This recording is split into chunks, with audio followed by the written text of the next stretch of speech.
All right, let's go ahead and get started. I want to be respectful of your time. Good afternoon, everyone. I hope you guys are excited to be back. I hope you guys had a wonderful week off and that you guys did something relaxing or enjoyable besides work. I know sometimes you guys all still work and everything like that, but I hope that you guys took some time that you didn't have to worry about school. So that must have been nice. It was nice for all of us because we actually got to take a break too.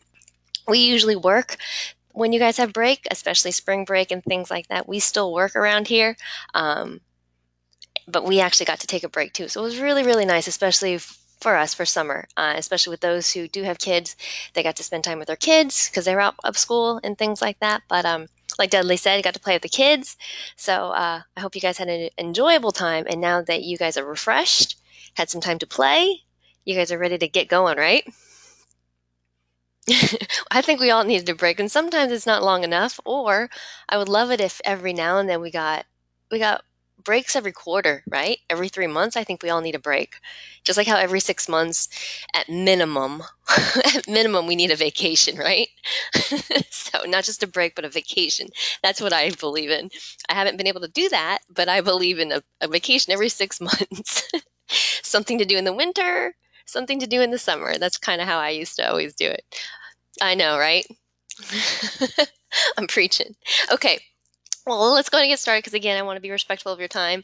Thank you guys for joining me today. You guys know for this class, you don't have to attend these. We record them, but it's always more fun when you guys do.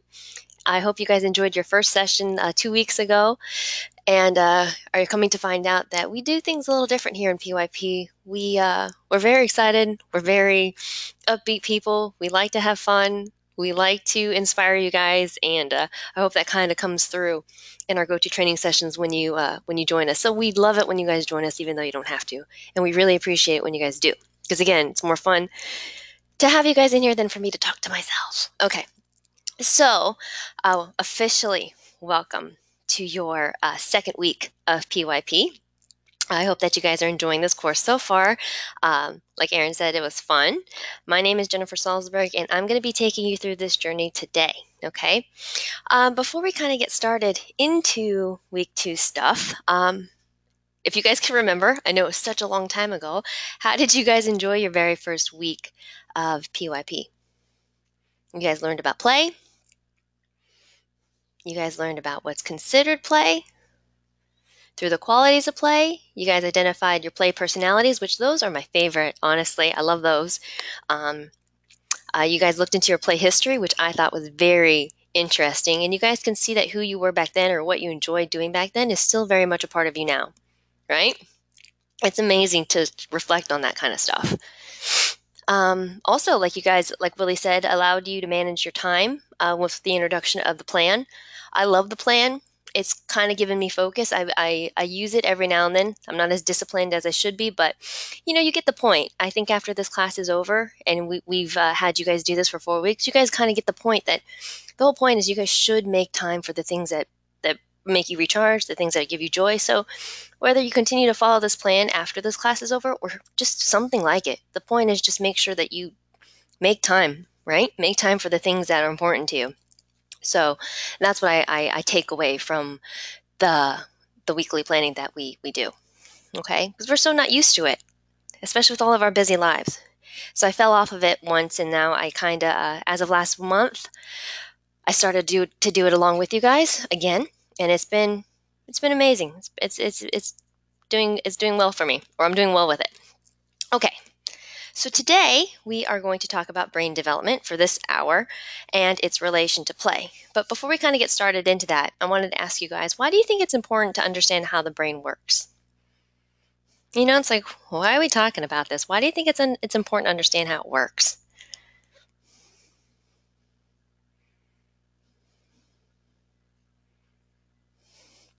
Jonathan says to know how we function. Yes. It's what drives us to understand how our body works. Exactly. So we can understand how people work. Yes. To use it to our best of ability. Exactly, Daniel. You took the words right out of my mouth. Basically, yeah. We basically need to learn how to work it or to take advantage of it so then we can use it to the best of our ability, right? Dan Pink, I don't know if you guys have heard of him, but we talk a lot about him in week 3. He's one of my favorites. He wrote a book called A Whole New Mind, Why Right-Brainers Will Rule the Future. Love the book, and we wrote it in 2006. And what he said was that about the brain was basically we need to learn how it works before we can learn to work. And that's basically what Daniel referenced. We need, with anything, right? We need to learn how something works so that we can use it to the best of our ability and take advantage of it, right? So as you might find in this class and with myself too, is that we like to use a lot of references and book references because, again, we're forever growing, learning and growing, right? We're going to be forever students, I guess you can say. So I always advocate to have like a running book list. You might not be able to read it now, but it's always fun to just add stuff to your book list. So when you do find that oh my goodness, I have time, what should I do? You'll look at your book list and say, you know what, I can read this book now. So Dan Pink, add that to your book list if you're interested in it. A Whole New Mind, Why Right-Brainers Will Rule the Future. Though he wrote this book in 2006, what I love about it is that everything he says in it is true. It's coming true. It became true. What he talks about, why right-brainers, people like you, the creative types, the innovative types, while you guys back then are going to rule the future because you guys are all the creative and innovative types, and that's what companies are looking for. And so what's amazing is, 12 years, no, can I do math? I'm not a math major, I'm a psych major. 12 years later, am I doing that right? Yeah, 12 years later, he's absolutely right. That's what companies are looking for, people with your abilities, and that's what's amazing. So it's a great book. Again, throughout this hour and next hour, I'm going to be name dropping some great authors and some books, so you guys can always add it to your book list. Okay, so first off, I don't want you guys to think that this is going to be some boring biology lesson, though I find the brain to be very fascinating, and I leisurely read about it when I can. Always have stuff on my book list. I'm far from being an expert on it. As you guys can imagine, the brain is so complex that researchers are continually discovering new things about it all the time. Constantly. I constantly get stuff in my feed still about an updated this and updated that. So, amazing stuff. So with that being said, today, we're going to review just a little bit about brain biology, just some basic stuff, just to give you guys an idea of areas of the brain and stuff that's going to help you better understand yourself and others, as some of you guys mentioned. We're going to talk a little bit about the triune brain theory, which breaks down the evolutionary aspects of brain biology. Not too much detail, just basic stuff. And explore a little bit about how play interacts with the brain. And how the brain changes over time. That's something that's called neuroplasticity, and that really goes back to the nature versus nurture debate. So, also, throughout session, I'm going to throw out some very practical brain rules that will help you with your own experience of the brain as we go through the material today. Okay, so as your reading mentioned last week, there are 12 brain rules. I don't know if you guys saw that. 12 brain rules that are scattered throughout your activities this month. And these brain rules are from the work of, here's another author, Dr. John Medina, a brilliant molecular biologist who has spent his entire career studying the brain. So what I love about these rules and what I love about his book is that he presents the science behind it, okay? He presents the science behind it, so it's not all theoretical. This is actual, what they've discovered, what they've researched, and what is known to be true. He presents the science behind it, what scientists know for sure about how our brains work, and he offers ideas of how to implement those rules and these skills into your daily lives. So that's what's amazing about, I love his book. It's not just theoretical. Again, it's not just, oh, maybe if you do this or maybe if you do that, it could help. No, that's not what he does. So you're going to find these 12 brain rules scattered throughout your reading throughout this month. So I think this week we talk about music and he talks about survival. And I'm going to talk about a few of them in this lecture today, and you'll see what I mean, okay? So hopefully by the end of session today, you guys are going to have a newfound appreciation for the brain or are interested in learning more about it. And if so, at the end, I'll give you guys additional information, additional resources that you guys can do to further your knowledge or, again, add it to your reading list, right? All right, so let's go ahead and get started. Okay, so our very first brain rule is that exercise boosts brain power. We know that exercise does a lot of things for our physical health and things like that, right? But nobody ever really talks about the brain and what it does for the brain. So, according to John Medina, exercise boosts your brain power. So exercise in whatever form you can find it. I'm not talking about hitting the gym, throwing weights around. Exercise in whatever form you guys can find it can boost your brain power. And this is scientifically true. Exercise has tons of benefits. So let's go ahead and take a brain break, and we're going to do an exercise together. It's even way better if you guys are in public and in front of people right now where they can see you. Right now, I'm actually in a glass room where people can see me, so I'll show it to you guys later on, but it's even better what we're about to do if you guys are in public and somebody can see you. Okay, so go to your material section on your control panel of your go-to training, do the drop down, and there is a link I want you guys to click on. It's called Boost Your Brain. I've searched far and wide to find an exercise that we can all do together for sitting at our own desks, on the couch, or wherever you guys might be right now and you don't have a lot of room. So go ahead and click on Boost Your Brain. It's a video. It's about a minute long. Do not use Firefox. It doesn't like Firefox. Try to use another browser if you can, Chrome, Safari, things like that. And let me know when you guys are done.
Oh my goodness, you guys crack me up. Sebastian, that was hilarious. He said he's not going to do it. He's in public right now.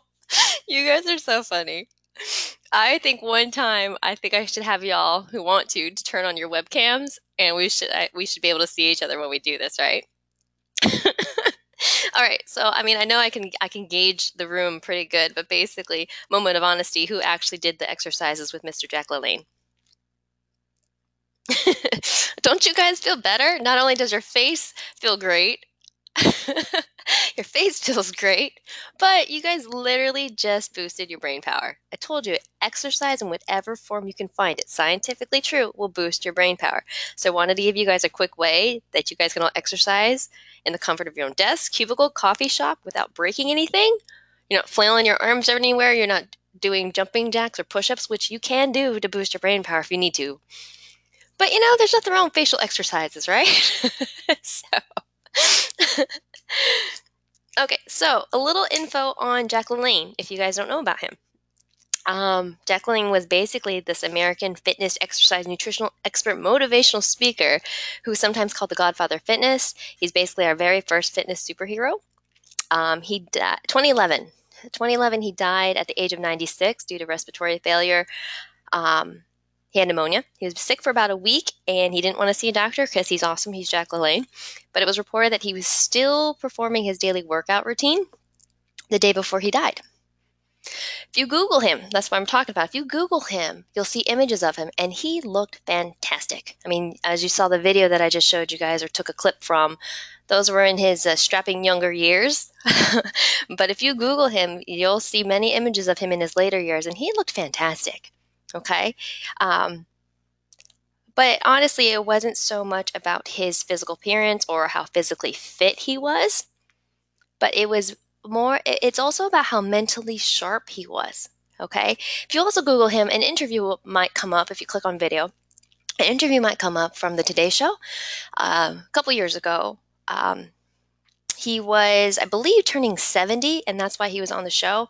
If you just listen to the interview, you will see how mentally sharp he was and how on point he was mentally in his later years. And again, he exercised every day of his life, right?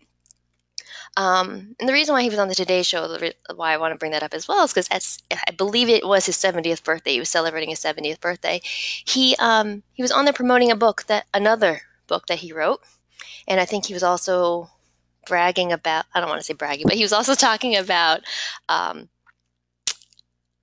this challenge that he was going to do. I think he was going to swim across the channel or the bay or something like that, tugging boats, or 70 boats or something like that, or 12, something like that, something amazing.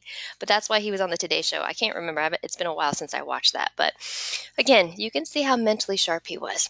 And that's what due to exercise. Fun fact for you guys out there, if you guys love Tuesday night trivia, or you guys are at a place where a local gift card to the establishment is up for grabs when you're playing trivia, the jumping jack was actually named after him. Amazing, right? Also, a lot of the assisted weightlifting equipment that you might find in your gyms or at your apartment gym, like the leg extension, things like that, those ones with the weights that you need assistance with, he helped design those or develop those. I know the leg extension for sure, but I'm sure there's others that he's helped develop. So those are your fun facts for today. And again, if you guys are ever out for trivia and they talk about Jack LaLanne or the Godfather of Fitness, you guys know exactly who that is. I love Tuesday night trivia. So, okay, not to get on my tangents because I do that a lot, and that's why I have to have my notes in front of me to keep me on track, because again, I love this stuff, and you'll find that with a lot of us that we're very passionate about the stuff we talk about, and so we kind of can get on tangents. I know, right? You always wondered who came up with jumping jacks, and it's named after him. So, okay, let's move on. The second brain rule.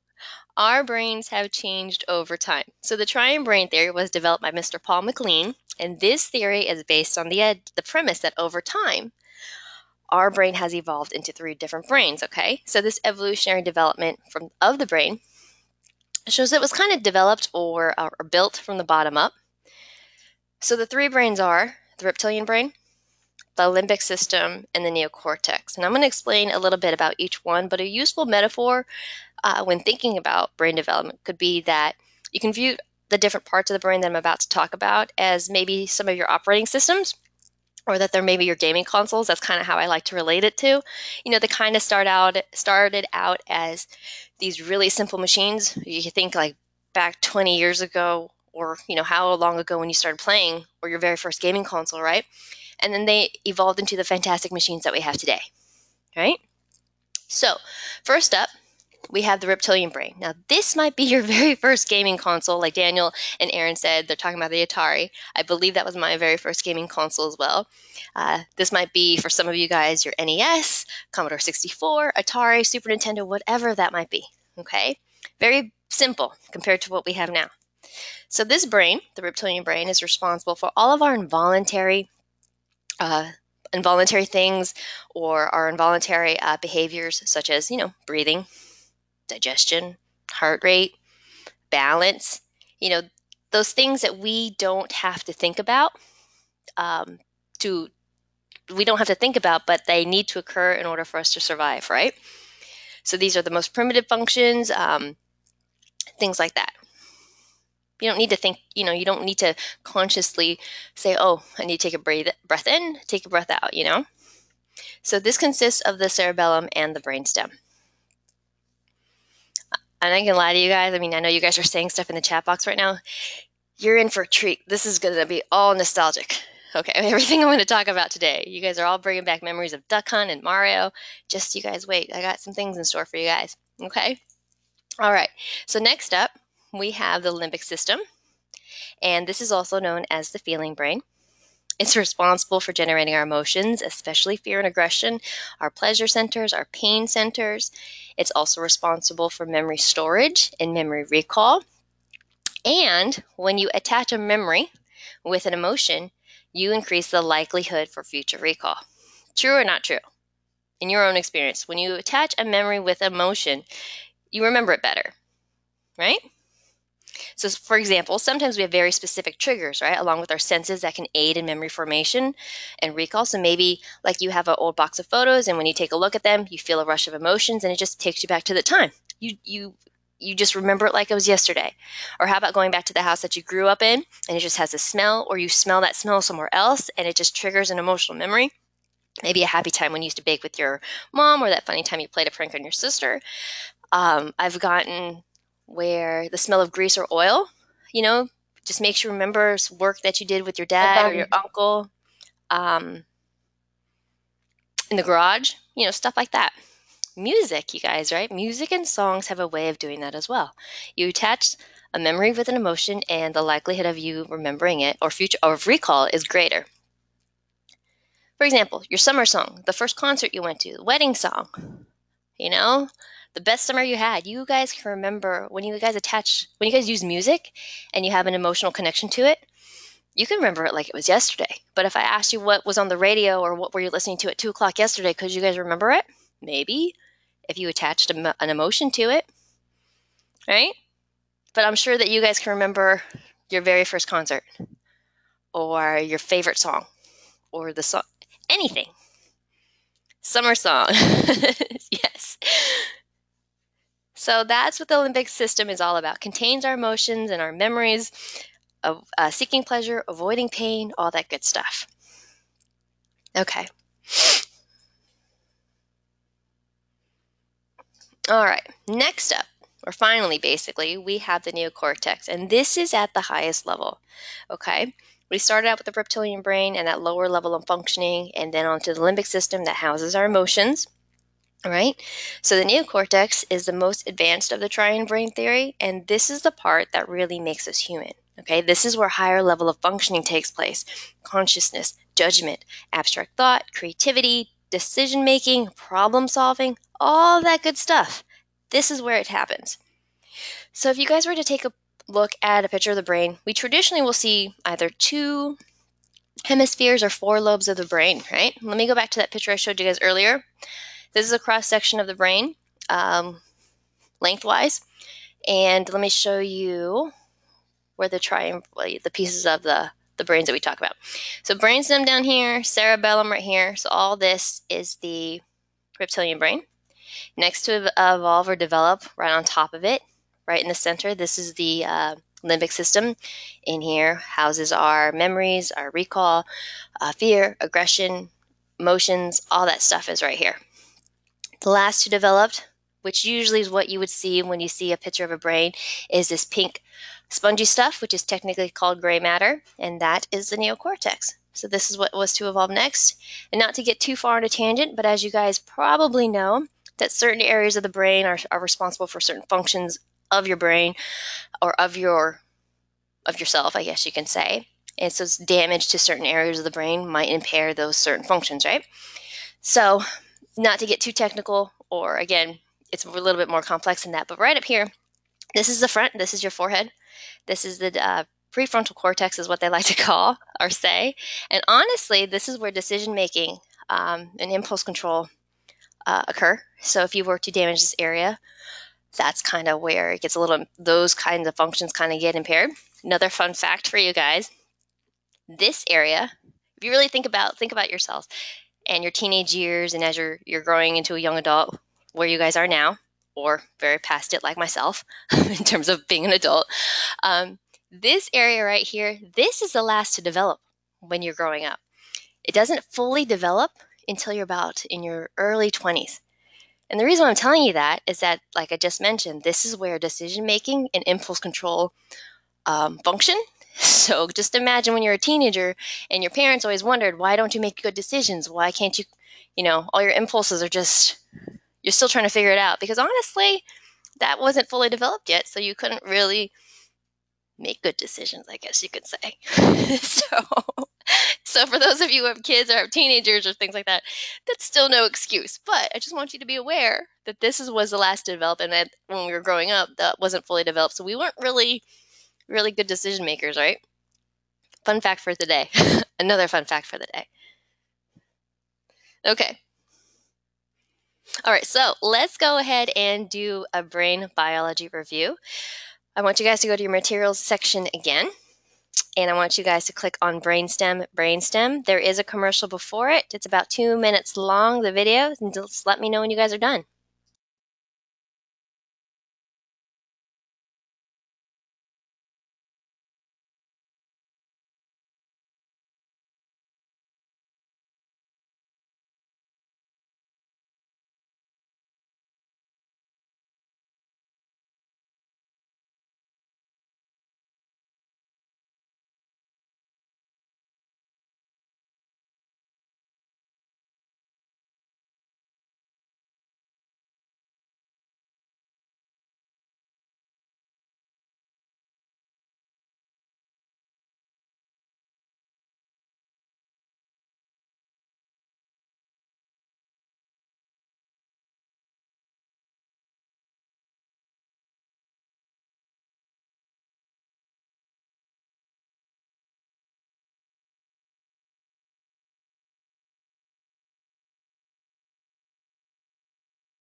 I am so glad that you guys enjoyed that flashback. And now you guys are going to have the brain stuck in your head all day. So make sure you guys bookmark that. Whenever you guys need a quick review, you guys can look at that. Also, what warms my heart is that I'm not the only one who knows what that is, that I have a room full of people right now who know what that is. Because every now and then, I get a room of people who have no idea what that is. And it's okay if you don't. You just missed out. But now I introduced you to what it is, and you're going to love it for the rest of your life, right? So I love that you guys remember it. And no, we are not old. We're not old. That's just amazing. I think a lot of people just miss out on what that was, right, you guys? So I'm glad that you guys enjoyed it. I'm glad that you guys know what it is, and I'm glad it made your day a little bit brighter, I guess you could say. So, all right. And you guys remembered it. See, we're touching on some stuff here. It's all going to go in full circle later on. You guys remembered it like it was yesterday. And again, when was the last time you saw that? What, early 90s? Was that when that came out? Trying to remember. I think it was early 90s. Yeah, it was a long time ago. That's all I know. Okay, so we've explored a little bit about brain biology, right? And the triune brain theory. Basically, that evolutionary aspect of the brain, how it evolved from something very instinctual and basic to something very emotional to something higher level, right? Where we're thinking, we have abstract thought, we have decision making, creativity, right? So, if our brains have evolved over time, then why do you think we still play? Sometimes we might think of play as something that should have been weeded out, right? If it was useless, had no purpose, it might have. But even when it comes to the biological aspects, there are many, many, many benefits to us still playing after many, many years, right? And Jacqueline hit it on the nail. That's one of them is it's a stress reliever, right? And we're coming to find out that's what this whole class is about, is that play is very beneficial to our lives. But it always gets a bad rap, you know? And that's what we're trying to break that mold, break that idea of it's not such a bad thing and don't look down on people who enjoy that, you know? So, okay. What I wanted to throw in here on my slides really quick so you guys can see because you guys are all online. This used to be what we used to this is what we used to do on our campus lectures for PYP. They basically have to work in groups the entire month. And at the very end, their final project, or their final assignment for week 4 would be they have to teach the entire class one of the concepts that they learned throughout the month. So, for example, you guys already went through week 1. If your team wanted to teach us about play personalities, you have to do something and teach us. You basically do like a 10-minute presentation on the play personalities and be as creative as you want to. So that's kind of what they're doing. I'm not entirely sure what they were doing, but I can probably gather it could have been play personalities, or it could have been maybe the qualities of play. Who knows, right? Terry, you said you had a question. Do you want to ask it in the chat box? All right, go ahead and ask it in the chat box, and I'll read it out loud because, as you guys know, this is archived, and when you guys listen to the archive, you guys don't get to see the chat box stuff. But yeah, go ahead and type it in the chat box, and if I can answer it, then I will. All right.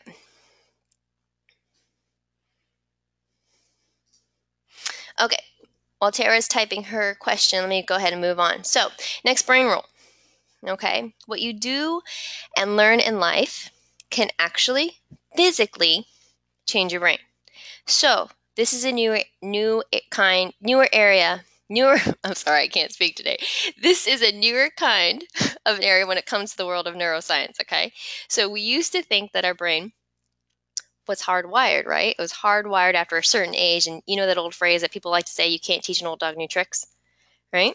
But we're finding more and more is that our brain is a little more plastic than we think. Okay, it still can be molded and shaped, so to speak, and that's what's called neuroplasticity. We have this idea that at a certain point we are who we are and we're never going to change, and that's not necessarily true. So, your brain has the ability to reorganize itself by forming new neural pathways to help it better adapt to its environment. So, every time you learn a new task, your brain changes its neural circuitry based on that new knowledge. So when you repeat these tasks, your brain can become more efficient and better at performing a new task. So let me pause right there and let me see what Tara is saying. Tara says that she has an 8-year-old with epilepsy and autism.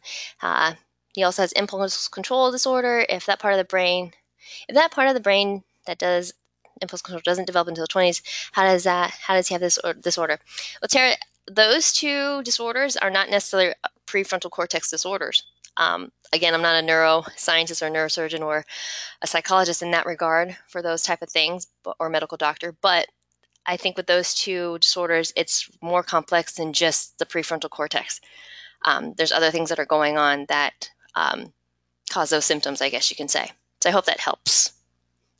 But yeah, it's not just the prefrontal cortex area that's involved. Again, the brain is so complex. So even though I briefly went over just certain areas, like for example, I talked about memory recall and memory formation, even though I gave you guys just, hey, this is where it's at in your brain, as you guys know, it's very complex. Sometimes certain circuitry can be strung across your entire brain, so if that nerve gets affected, it's all like webbed, I guess you can say. But basically, this is where it would be housed, but it's all in certain different areas of your brain as well. It's not just cut and dry, I guess is what I'm trying to tell you guys. Right, it's all over the place. So I wish it was just simple blocks, like simple chunks of your brain were that, but it's not. It's really not. So, right, see, like what Katie's saying, it's very complex. It's not a place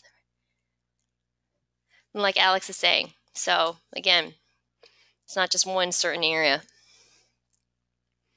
Okay. All right. So thank you for your question, Tara. That was very insightful to try to think about and try to figure out. But yeah. Okay.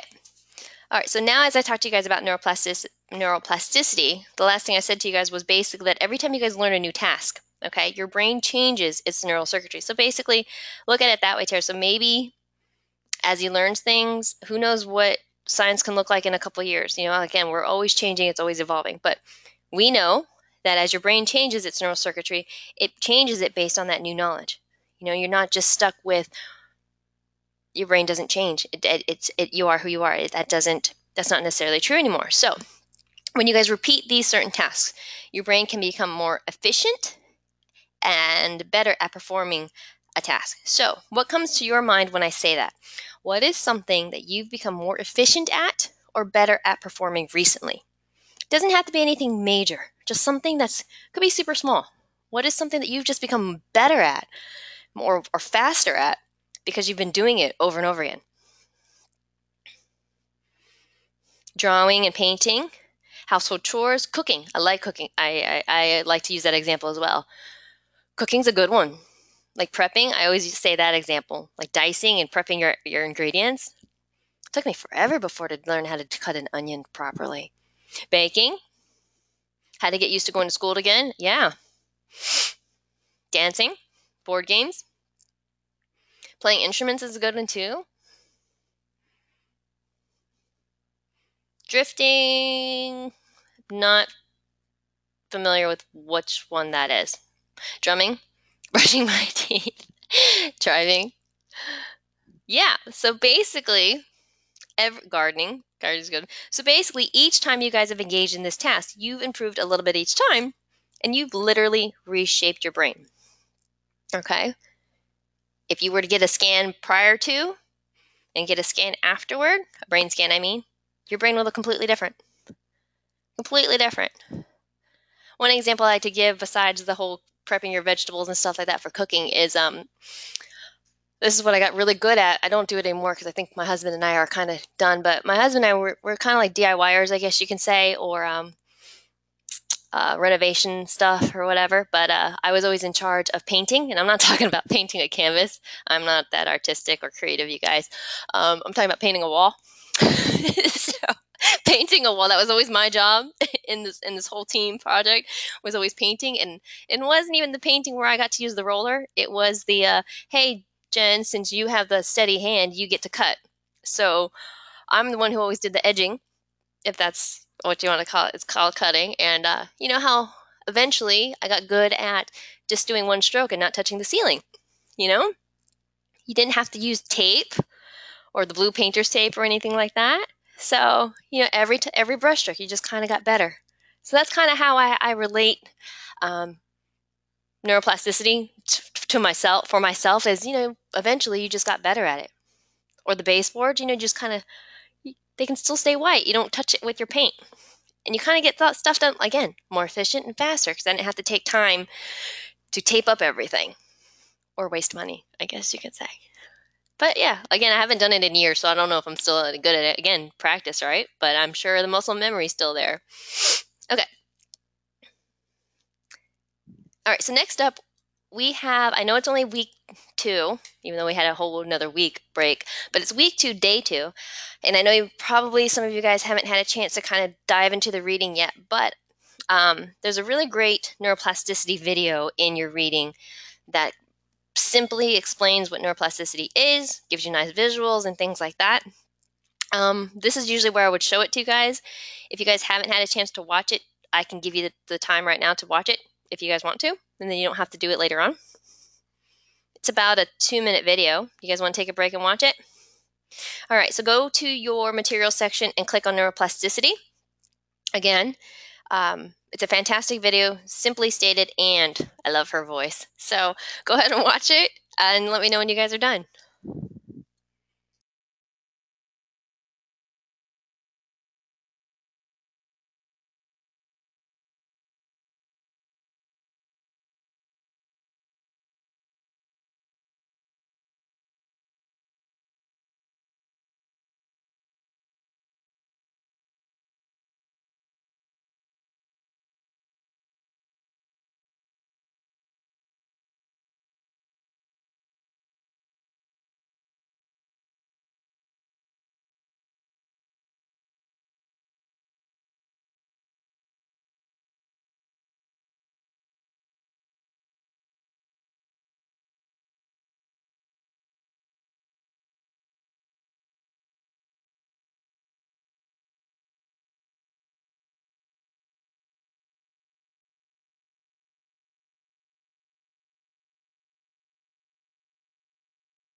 All right. So, neuroplasticity is a very interesting field, and they're doing more and more research on it. But the truth is that we can train our brain, right?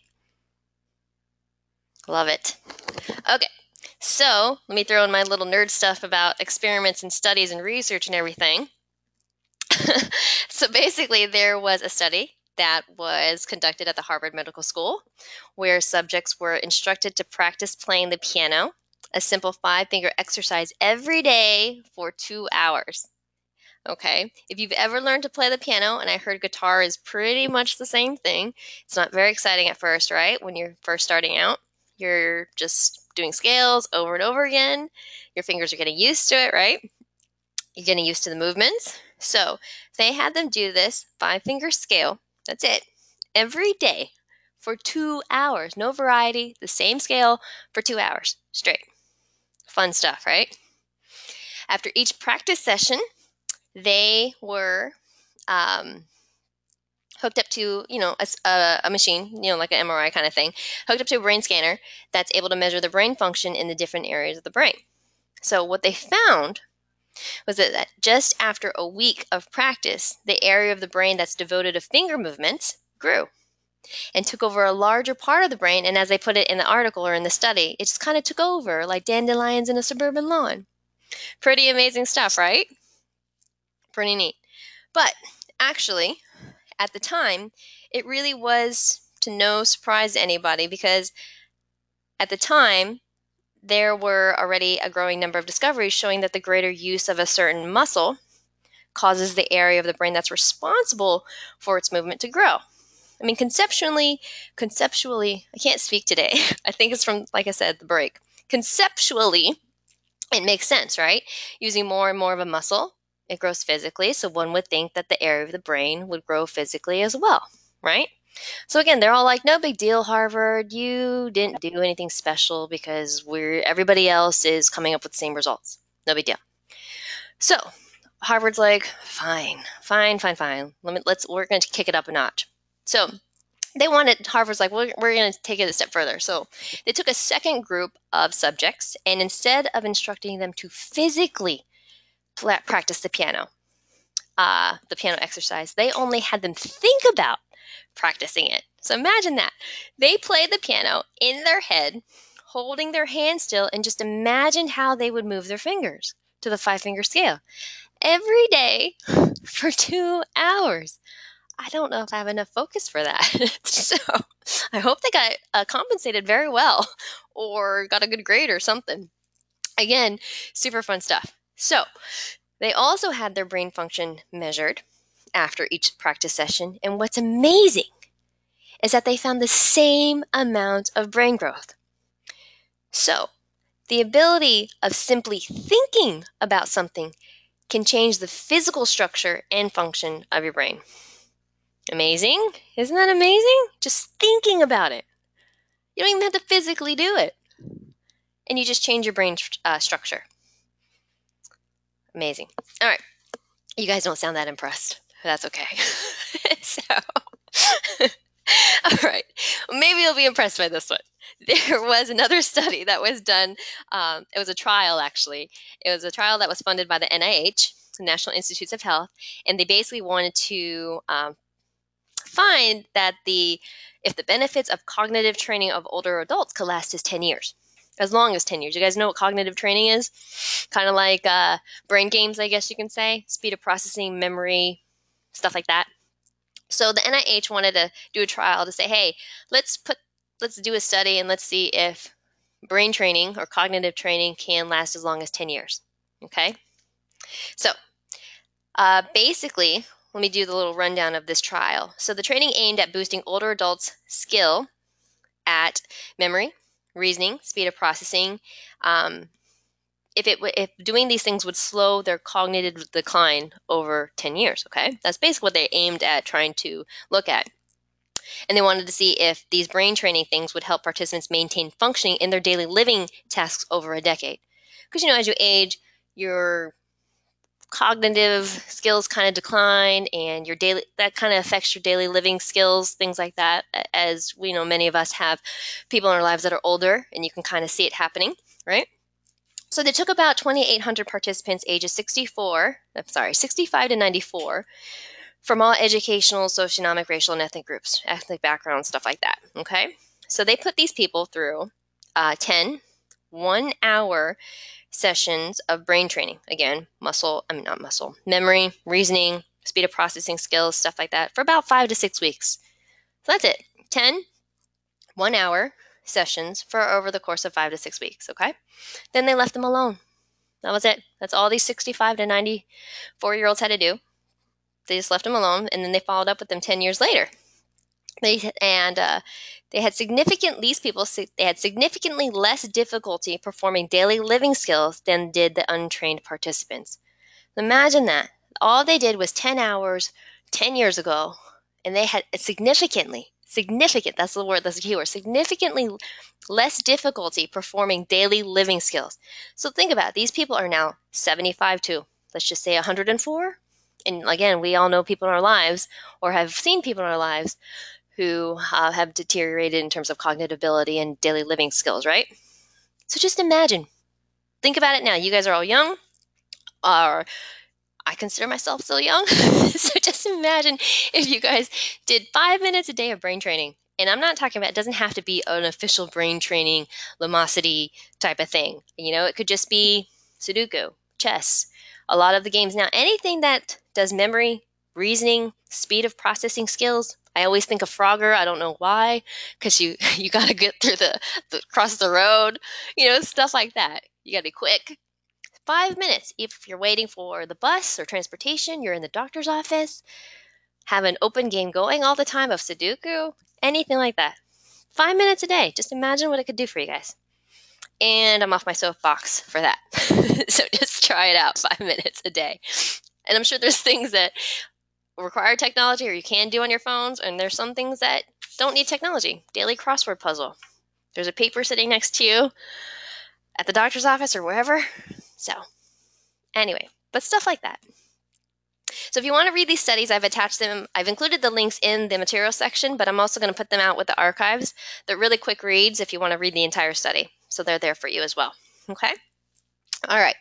So it basically goes back to the myth here that we can't change. We are who we are, and that you can't teach an old dog new tricks, whether you've heard someone tell you this before or maybe you've even said it yourself, right? But the truth is that we can teach an old dog new tricks, that we can have real, lasting physiological change right down to the biology of our brain.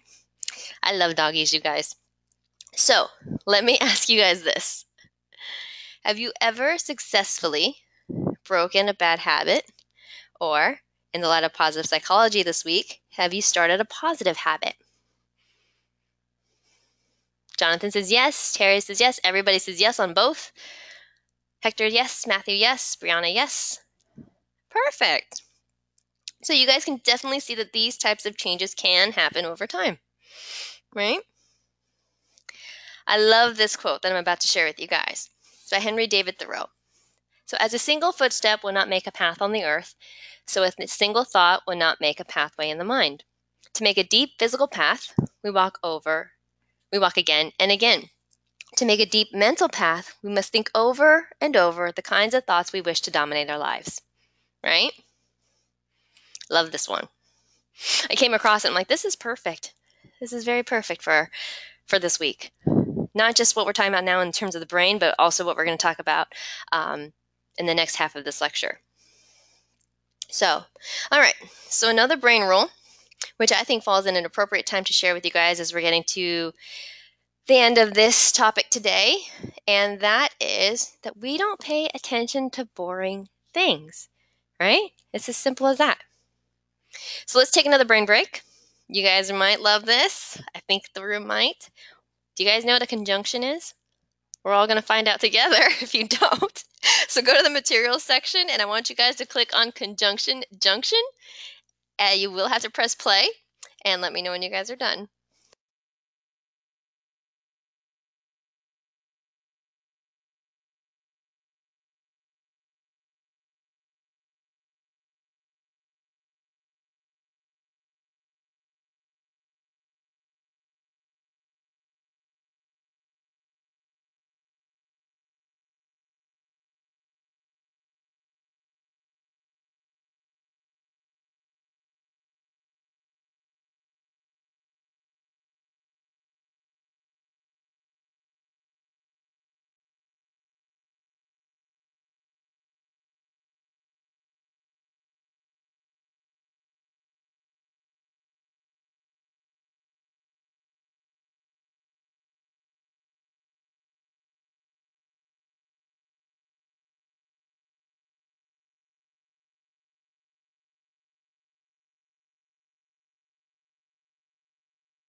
All right. I hope that brought back some fond memories for some of you based on the comments in the chat box.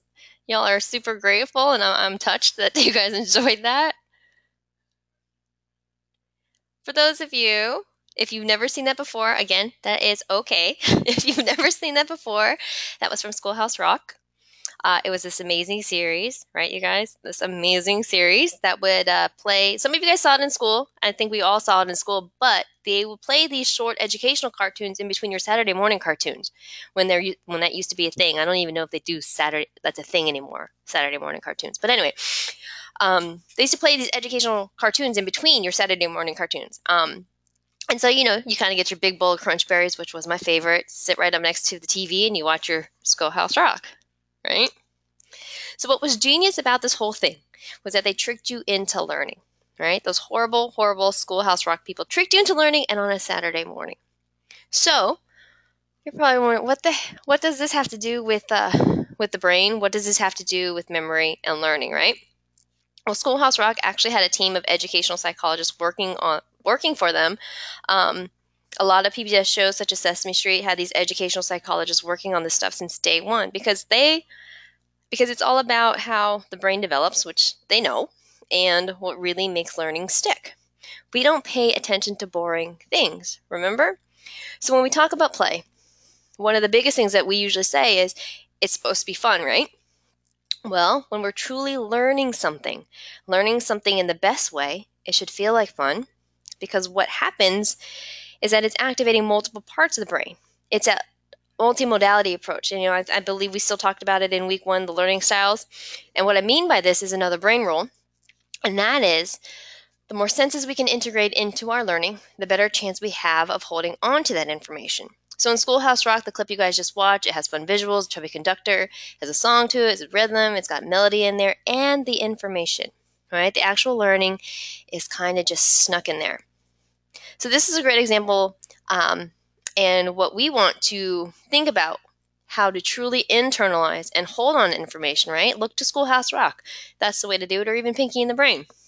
Again, you guys haven't seen this stuff in a while, for some of you guys, and you guys can remember it like it was yesterday. I think it was Jeremy said that his wife just walked in and just started singing the songs. Like, if you hear the song, you guys just know it. And again, that's what did we stop doing that for ourselves? Did we forget how to have fun when we learn?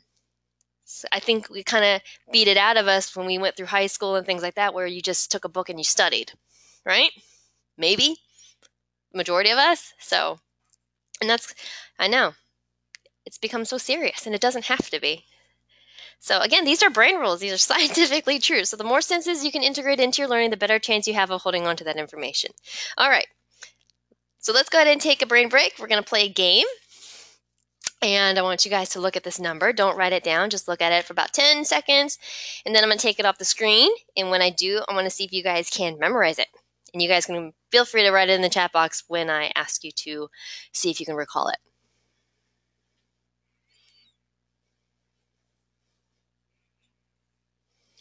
All right. See if you guys can write the number down. Excellent, Jonathan. Eric, Lionel, Brianna, Jacqueline. I think, Sebastian, you're missing a number. I think it's going too fast in the chat box. Excellent, you guys. Pretty much everybody did a fantastic job. I wish I could say absolute genius room. Let's call it a day. But the truth is that we touched on something called cognitive load theory. You guys might have not heard the term before, but I'm pretty sure you guys have heard the concept. And what it is that we basically can hold about 7 pieces of information in our short-term memory. You guys have heard that before, right? It's called cognitive load theory. So if you want to press people, that's what it's called. We can hold 7 pieces of information in our short-term memory. It has a name, cognitive load theory. Not important for this class purposes. You don't need to memorize that, but for fun fact purposes and to impress people, you can memorize that. So to most of us, it kind of just looks like a phone number, right? You might repeat it over and over again until it's removed from the screen. 591-7413, 591-7413, and you're good, right? Easy peasy stuff. Let's try something a little more challenging, shall we? Take a look at this number. I'm going to give you about 20 seconds.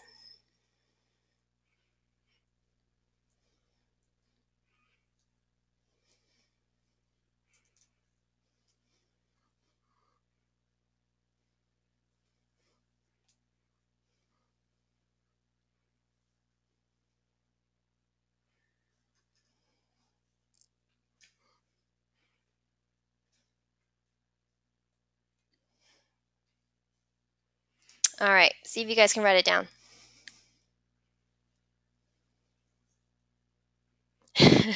one of you guys said not at all. Somebody said no, can't. Some of you guys got it, some of you guys. Abdul tried. Dudley said no. Jacqueline said something something. So, something something not happening. I love that. All right, let's take a look. So excellent if you guys got it right, but I love all the ones that were like, nope, not doing it, can't. Something something something. I probably got about 95 as well. That's probably all I got too. And honestly, I see this number a lot. All right, so did you guys feel the difference from looking at the first number to looking at this number? Did you guys feel a little bit of tightness? Just a little bit. Some anxiety when this number popped up? Just a little bit. You know, nothing debilitating, but just a little bit. What's happening in a very physiological way is that you're experiencing that cognitive load. You have this trigger reaction that it's going to be impossible for you to memorize that number. Okay? I don't think any of you guys mentioned how you were able to, those of you that got it right, I don't think any of you guys mentioned, not that you had to get it right, but I don't think any of you guys mentioned methods of how you guys are trying to memorize the numbers. But basically, sometimes you can break it up, you know, into different pieces or segments, like 3 numbers at a time, 4 numbers at a time, like a credit card, Eric said, like a credit card. This technique is called chunking. As funny as it sounds, it's called chunking. So you're kind of taking each chunk and treating it and cheating that cognitive load and kind of treating each chunk as one piece of information. That's kind of what my habit of doing is whenever I see a long string of numbers, I try to chunk it like a credit card. Social security numbers do that too. How many of y'all know your credit card by heart? I do. My husband thinks that's a terrible, terrible thing to do. That means I shop online too much. So, and the numbers on the back. So, he's like, how do you know this by heart? I'm like, I don't know. I don't know. He's like, I know how you know. You shop too much. Okay. So anyway, that's my go-to is to try to chunk it and do it like a credit card. If you sang a song, some of you guys might do that. Put a rhythm to it. Put a beat to it. Those are some great techniques that help you guys as well. Right? So I want to share a technique with you that hopefully you guys can carry forward since all of you guys are so creative. I believe that you will find this technique useful, fun and useful, I guess, and it's called story time. So let's take a look at another number, all right? We look at this number, we're like, and we experience that cognitive load, right? Oh no, there's no way we're going to memorize this number, right? So what we can do is create a story to help us. So let's look at this number, and the story starts out with once upon a time. So once upon a time, there were 7 18-year-olds. These 7 18-year-olds were out for the day heading to the court to play basketball. When they got there was a group of 35-year-olds taking up the court. Those 35-year-olds. So the 7 18-year-olds said to the 35-year-olds, let's be fair, we're going to play you guys for the court. The winner takes it. So the 7 18-year-olds play the 35-year-olds. It was an amazing game of basketball. The final score was 28-20. 28-20. Guess who won the game? Who won the game? The 35-year-olds won the game. See if you guys can write the number down.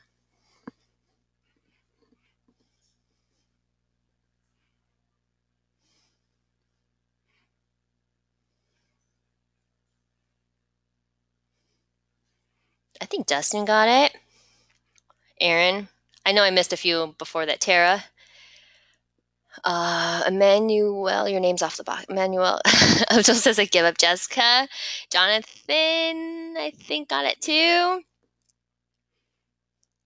Kelsey. I think so. So excellent. Excellent. Was that helpful?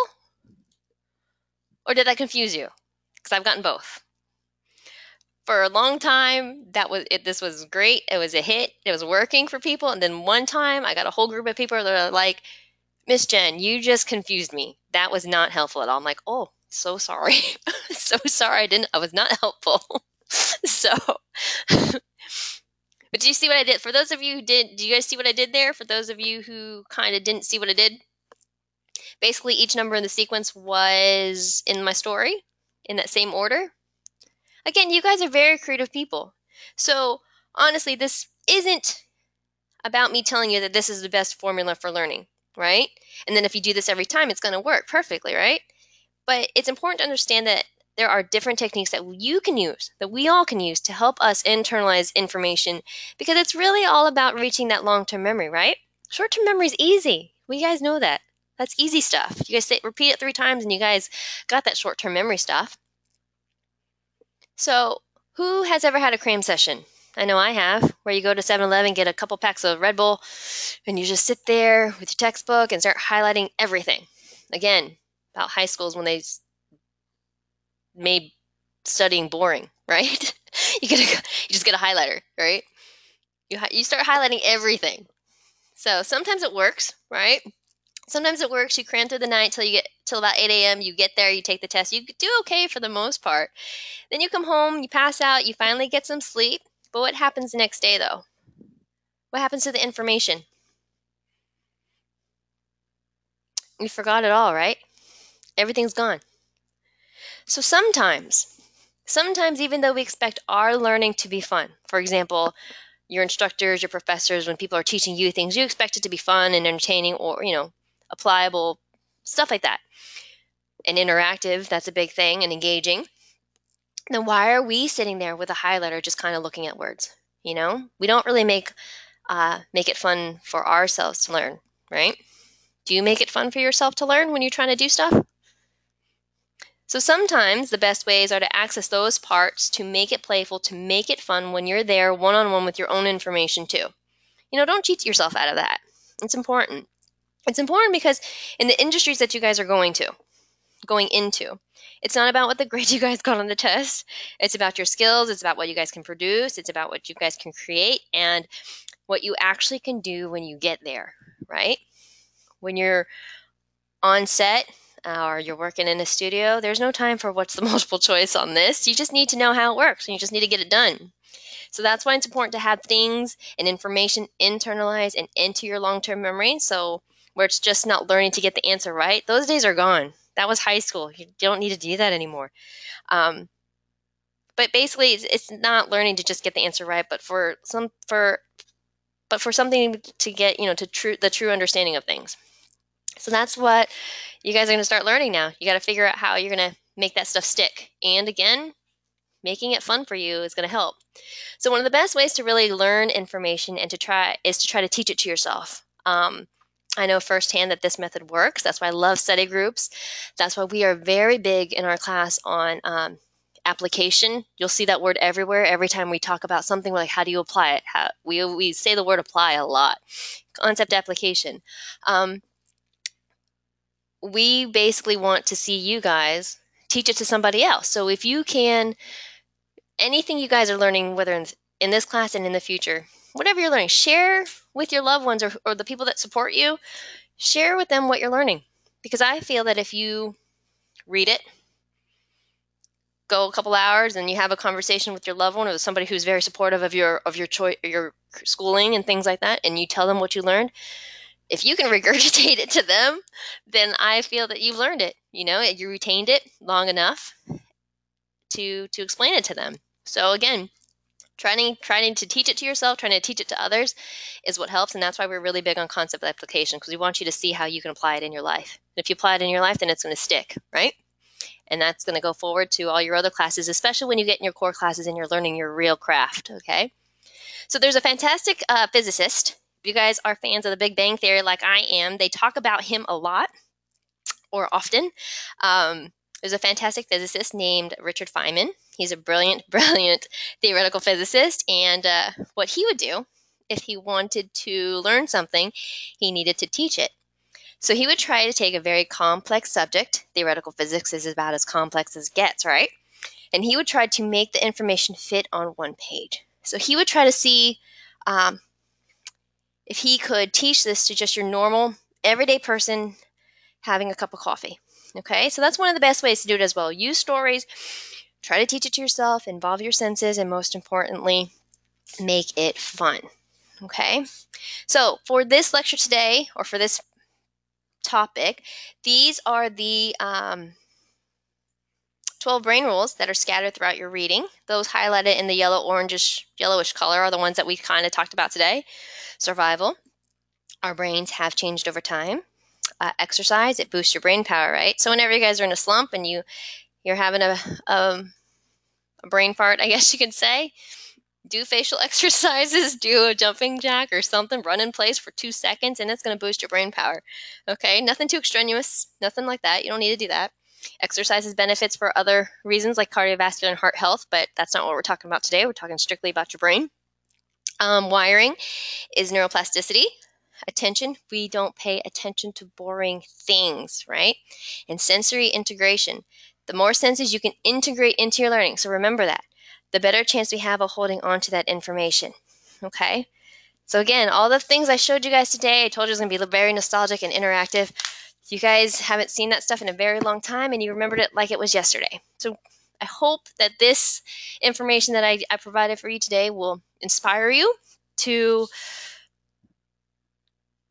apply it to your life and to apply it to your learning from going forward, right? I hope so. I hope you've inspired to, I'm going to go make it fun. I'm going to make a video, I'm going to make a song, anything like that with your information that you're learning. Okay, so that was this lecture on the brain. I'm glad you guys enjoyed it. The next lecture, sorry to say, is not as interactive or fun. I'm kidding. It's not as interactive. It's a little fun for me anyway, but because I love this stuff. It's 3:11. As you know, we have a 2-hour time slot for this. The next lecture, we're going to talk about positive psychology. I'm going to take a 2-minute break. Let me stop my screen. I'm going to switch my slides. And if you can stay, perfect. If you can't, again, we've recorded both of them. It's all just one recording. And if you have to go, I understand.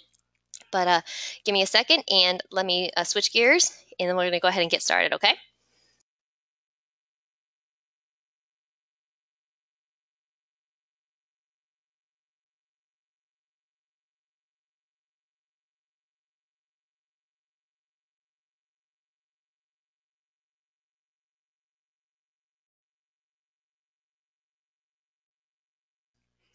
All right, guys, I saw that some of you guys do have to leave, but let me go ahead and get started because, again, I want to be respectful of y'all's time, and I want to be done with you. You guys be done by 4 o'clock. Okay, so this one is going to be a little different. I don't have any videos for you, so I'm sorry, but I do have 2 little activities that you guys are gonna do with me. This lecture is more of me talking this time. I know I talked a lot last time, but again, you don't have any videos to watch in this one. This one's me talking a lot and just throwing some questions out there for you guys to ponder and for you to think about your life and how you apply it or how you would like to apply it and just things like that. It's one of those where you just sit back and you reflect. Okay, so as you can see in front of your screen, though, I will need you guys to have something to write with and write on. We're going to do 2 little activities. So it could be a scrap piece of paper, anything, but something to write with and write on. You're going to use, we're going to do our first activity shortly.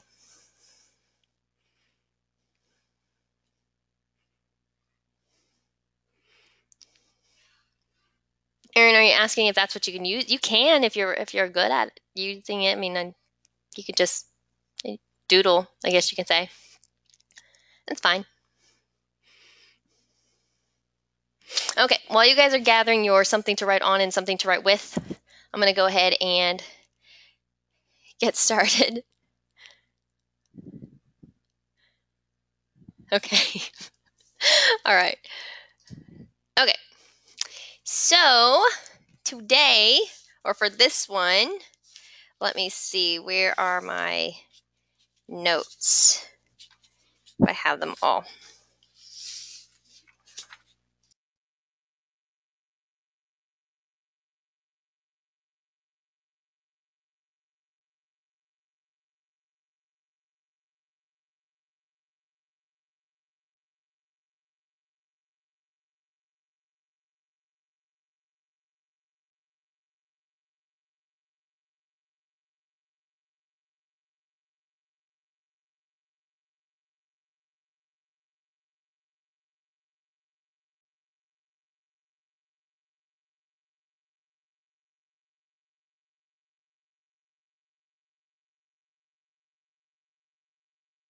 All right.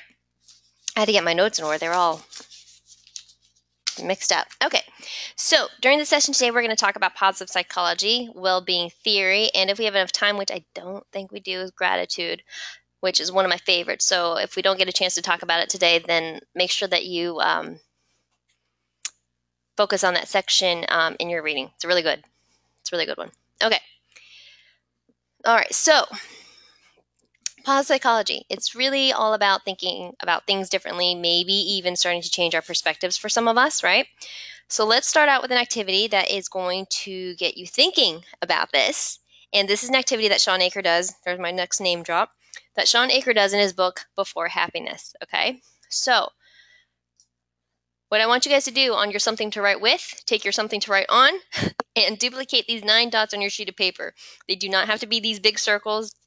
They really can just be dots. I just did big circles for emphasis. But duplicate these 9 dots on your sheet of paper. If you've done this activity before or seen this before, don't tell anyone or spoil it for anybody else. Okay? Circles, dots, hearts, footballs, squares, but just put it in this, make it look just like what you see in front of you. Let me know when you guys are ready, and then I'll give you the instructions. Okay. I'm going to read the instructions twice, okay? Here we go. Without picking up your pen, or whatever you're drawing with, without picking up your pen, draw 4 straight lines that go through all 9 dots only once. Without picking up your pen, draw 4 straight lines that go through all 9 dots only once. I'll give you guys about a minute to do this.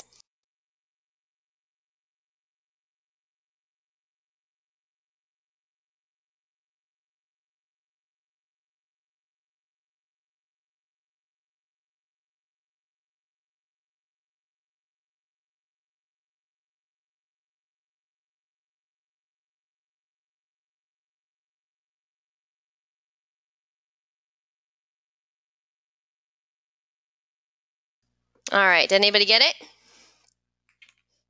You guys want to see the answer? Julia says like, Okay.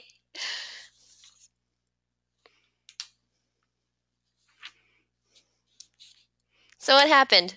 For those of us that didn't get it, what happened? Aaron says he was close. Michael failed. Dustin, no, you are not. It doesn't. That's one argument some people make, but it does not go through some dots twice. Keely says didn't think outside the box.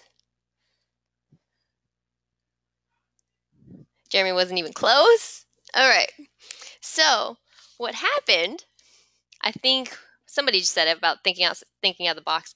What happened is that as soon as you saw these dots, your brain immediately registered the word and the concept square, right?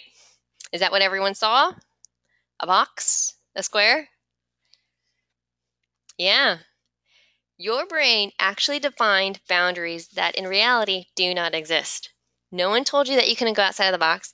No one told you that you couldn't go outside of that square. Your brain, as fantastic as I praised it last hour, your brain created that boundary. Your brain created that blind spot outside of the square. We didn't even see that area, right? We didn't even know it was possible. But again, no one said that we couldn't go outside the box or go outside that area, right? So last hour I talked about how fantastic the brain is, which it is, but it likes to play tricks on us, and that's kind of what we're going to talk about a little bit today, or in this section. Okay? So this is what happens to us every day. This happens every day. Our brains create rules for reality that we do not think we can break. Okay? So this is really the gist of what we're going to talk about today, and what Sean Aker talks about in his books. Okay? We created those realities, and if we created them, we can break them, right? We can change them. We can change our perceptions of things. That's kind of what we touched on. We know that our brain has the ability to do that, with neuroplasticity, the Henry David Thoreau quote that we talked about, So, a little intro to what we're going to be talking about today. So let's go ahead and start at the beginning. All right? So let's begin with the difference in traditional psychology and positive psychology. Whether you've completed the reading or yet or not, that's fine. You guys tell me. What do you think is a difference? What do you think are the differences between the two?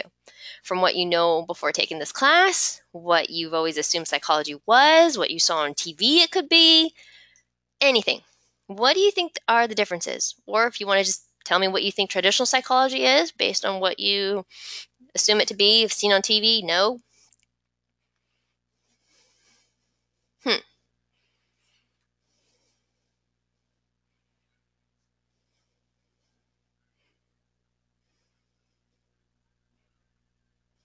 Positive is what you make it. Traditional psych is the studies and theories. Okay, positive is more hands-on.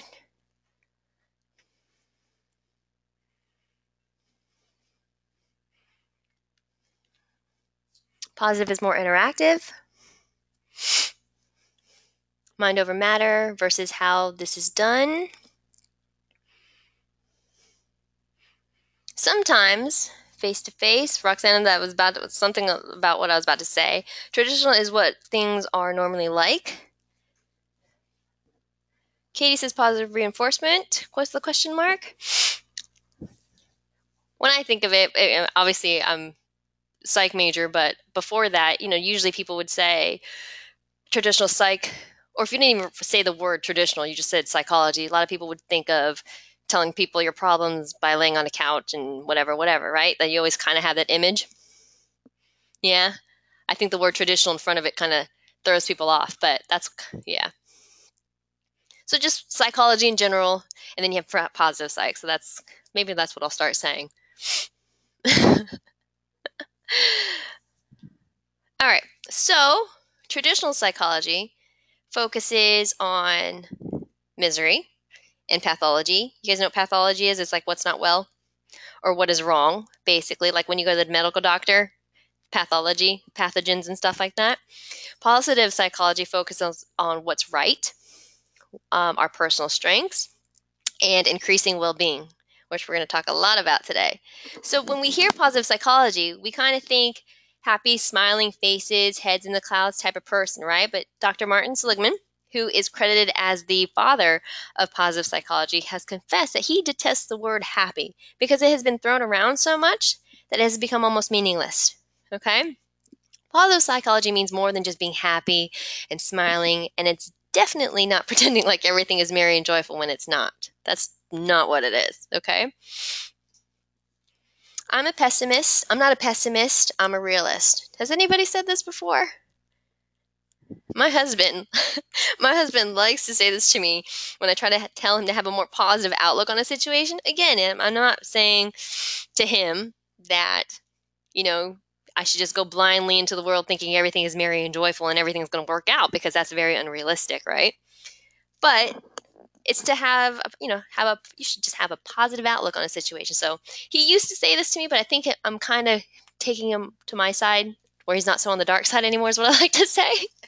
So in fact, Martin Seligman confesses that he is a pessimist at heart, which I find very endearing, I guess you can say, or great to know, that the father of this movement isn't just so happy-go-lucky kind of guy. He said that he's had to work really hard on the tools that are presented in positive psychology for them to become habits, and we talk a lot about that this week as well. And I love that he's honest about it, and it's empowering for somebody to hear that, because it just shows that we can change, which we know this. We can change, and we can change our perceptions, right? Another thing that I like, what he says, is that it's a lot more than seeing your glass half full or half empty. You guys know that saying, right? Are you pessimist? Are you an optimist? Do you see your glass half empty or half full? We've heard that before, right? What kind of person are you? I'm a half full kind of person, right? Well, it's not even about that. Okay? It's about seeing the picture that's right in front of you to fill your glass back up. You fill your glass up with a pitcher. It doesn't matter how you see it, and that's the key here. It doesn't matter how you see it. You're looking beyond that. You're looking outside the box. You're looking to see how you can fill it back up.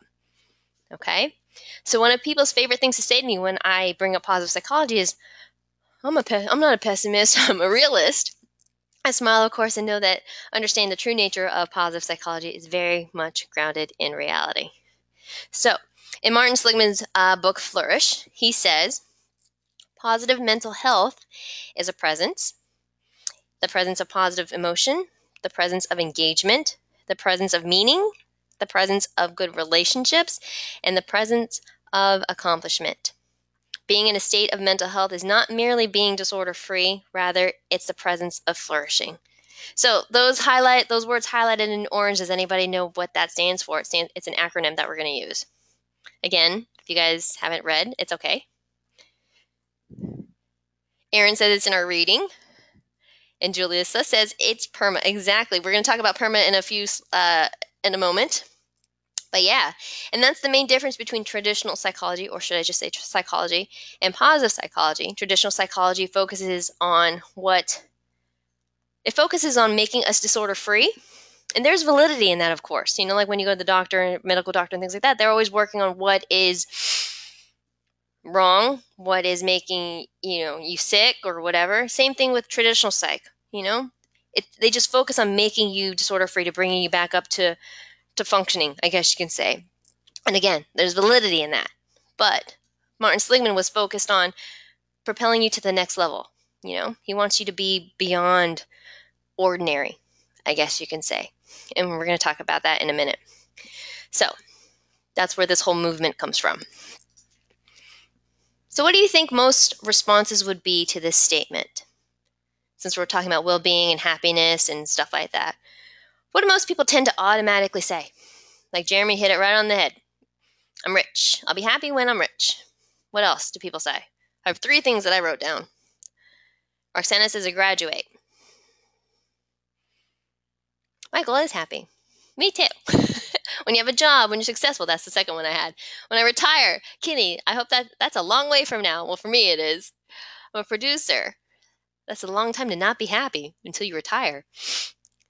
When you hit the lottery. Right. So, but honestly, if we stop and think about it, what might some of our responses be? Because people automatically say a lot of the responses you guys said. But if you actually stop and think about it, what might be some of your responses? Some people say you're happy now, or when you get to eat, or I'll be happy when I get my cup of coffee after this, Stuff that's more, I guess you can say, present, more in our grasp within the next day or so. Jeremy says when he retires.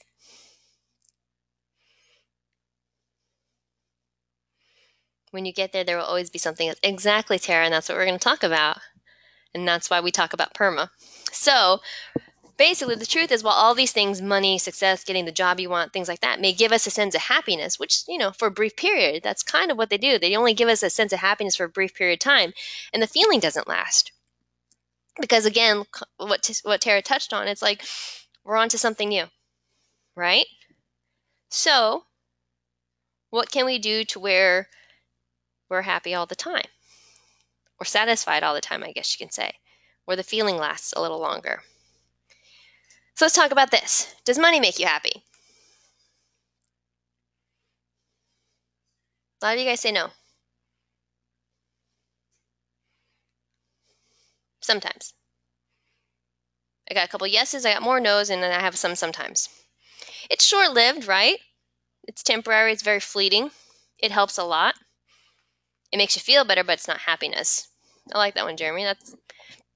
It's helpful. It's a tool, right? It's the experiences. I like that one too. Katie, I get that one a lot. It's experiences money can buy that make me happy. Money allows you to do the things that bring you joy, right? But some, like the things you love, like if you love art, or it gives you money to buy supplies. It gives you opportunities, right? But again, not money itself. Money itself isn't what makes you happy. It's the things that money can buy, I guess you could say, right? And Dustin, I agree with you 100%. I agree with you 100%. There's times in my life, and I see this full circle for myself, as I've grown and become a professional, there's times in my life where there was no money. There's times in my life where there's good money. There's times in my life where there's great money and then no money. So you see it. But you know what? You still have issues. You still have problems, right? Even when you have money, it's a whole nother set of problems, let me tell you. So anyway, so there's a good TED Talks video in Your Reading This Week by Sean Aker. I love him. I really love him. So when you guys get it, when you get to him, listen to the whole thing because I just love his voice too. He talks really fast. He's very funny, like Daniel says. And honestly, since I would read his books before I heard his voice, but then now after I heard his voice, I don't know if you guys do this. You guys can tell me if I'm crazy. Now that, and I do this with all the authors or people that I hear their voices, when I read their stuff, I have their voice in my head now, like as if they're reading to me. Do you guys do that? Right, you hear them reading, exactly. And so like when they say their punchlines or whatever in the book, I can fully imagine him on stage doing that same thing since I saw that TED Talk. Okay, but anyway, he's funny. He's very funny, very smart, and I think that's what's great about it because he makes learning fun. You listen to him, he's entertaining and he's engaging and he's fun. Okay, so there's a great TED Talks that he does about the happiness advantage and how we have this equation backwards, okay? He says that when you reach a goal, I think Tara touched on this earlier, when you reach your goals, you just make a new goal. There's nothing wrong with that. But when you reach your goals, you just make a new goal. So how do you know when you're finally successful? How do you know when to be happy with what you've achieved? So the key is to be happy first, and then success seems to follow. Do you guys agree with that, or what do you guys think about that? The key is to be happy first, and then success seems to follow. Instead of being successful, I guess you could say, and then finding happiness after that. Dustin says sometimes, not always. And there's another theory that's presented this week that I don't talk about in here, but because I can talk about all this stuff for hours. It's the broaden and build theory, and what they talk about in that one, it's more like when you have, if you guys are in a positive mindset, you guys, you tend to scan the world for opportunities, and if you see opportunities, you take advantage of them, and you walk through those doors. You know what I mean? But if you're in a negative headspace, you're tired, you're stressed, whatever, it's almost like you try to just get through the day. And let's look at it this way. Imagine somebody who's stressed, tired, has their head down, not on the desk, but head down, just focusing on what they need to focus on, and they miss opportunities around the world. Like they don't scan their environment for opportunities, or they miss things. So again, if you're in a negative headspace, you don't see the world in a positive light, so you don't see those opportunities, you miss them. And that's kind of what they talk about. So when you're in a positive mindset, that's kind of how success seems to follow, because you take advantage of those things. You notice those things. You smile at people. You'll engage people. You'll be assertive, I guess you can say. But, I mean, those are all in my words. But if you really read the theories and things like that, they explain it a little further. But that's kind of what they talk about. So research shows, though, that once your basic needs are accounted for, that money actually doesn't make you happier. So there's a certain level that they've studied that once there's a certain level of money that like your basic needs and things like that, once that each person reaches that level, having more money doesn't make them any happier at all.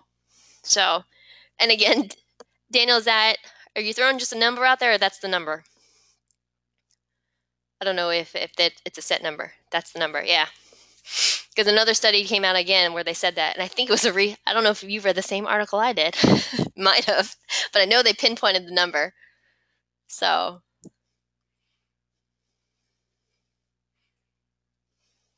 yeah. All right.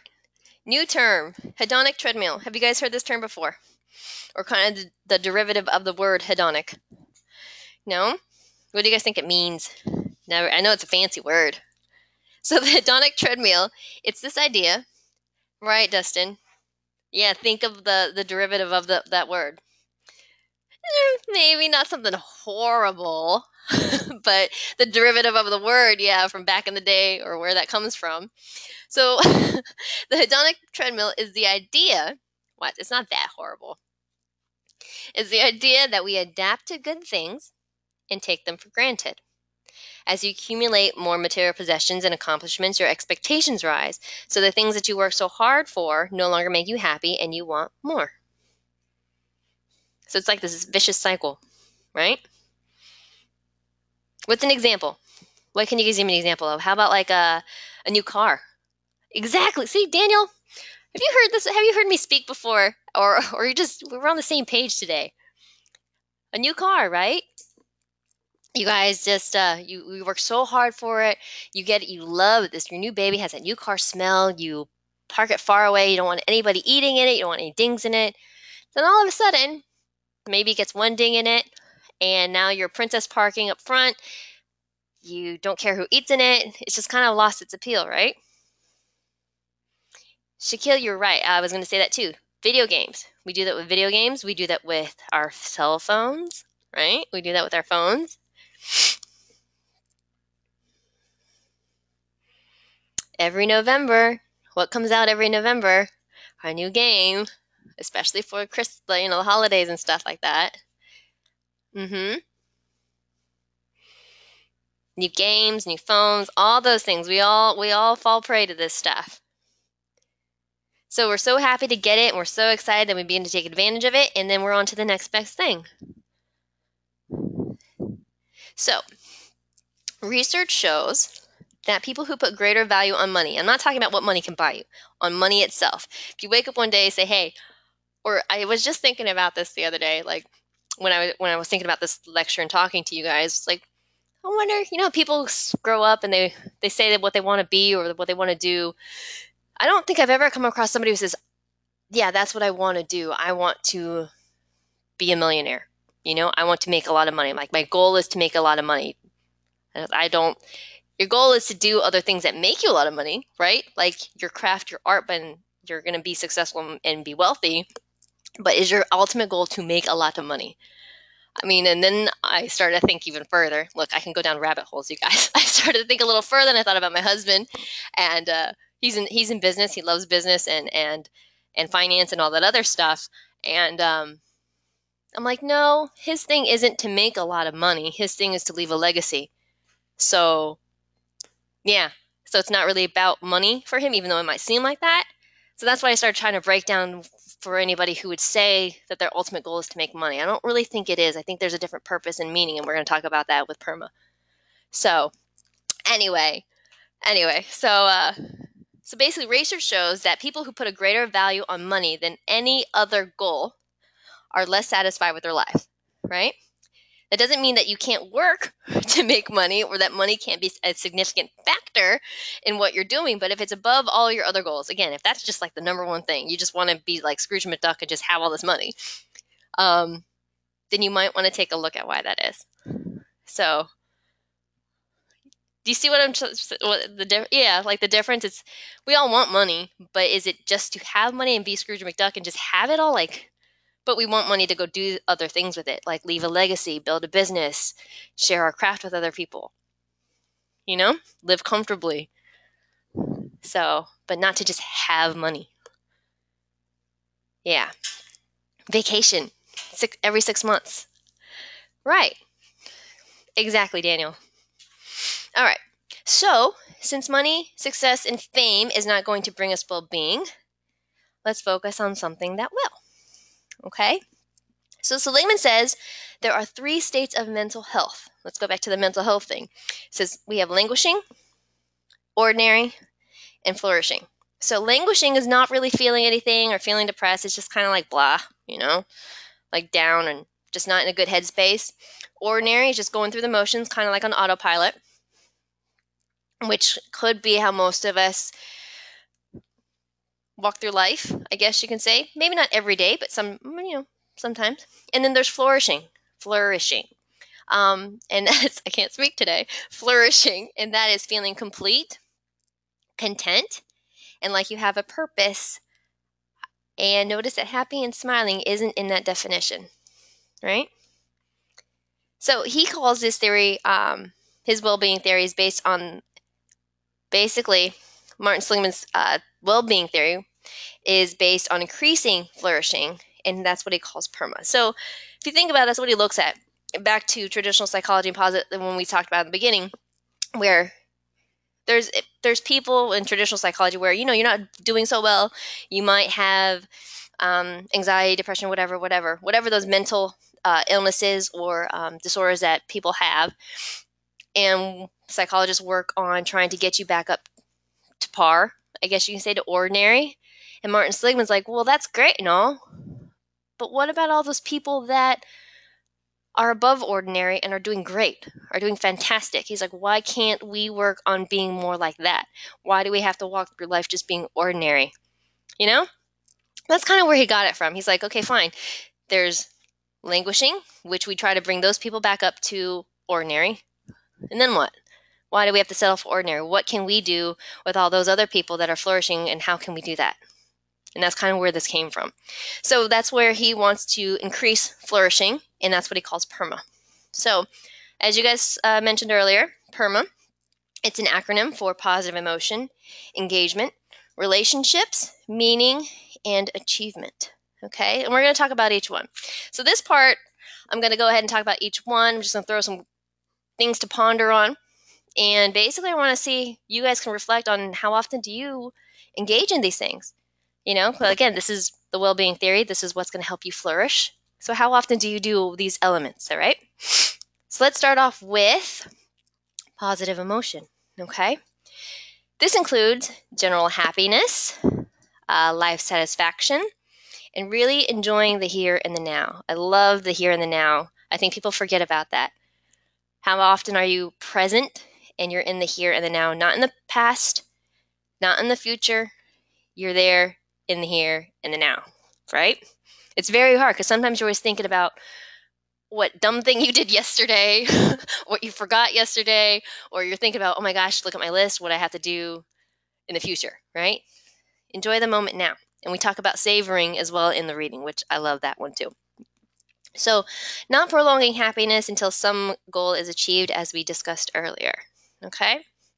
Barbara Fredrickson is a wonderful psychologist as well, and she actually came up with 10 positive emotions. Okay, so she did the study and then she documented and she coined 10 positive emotions, okay, that people feel that are considered positive emotions.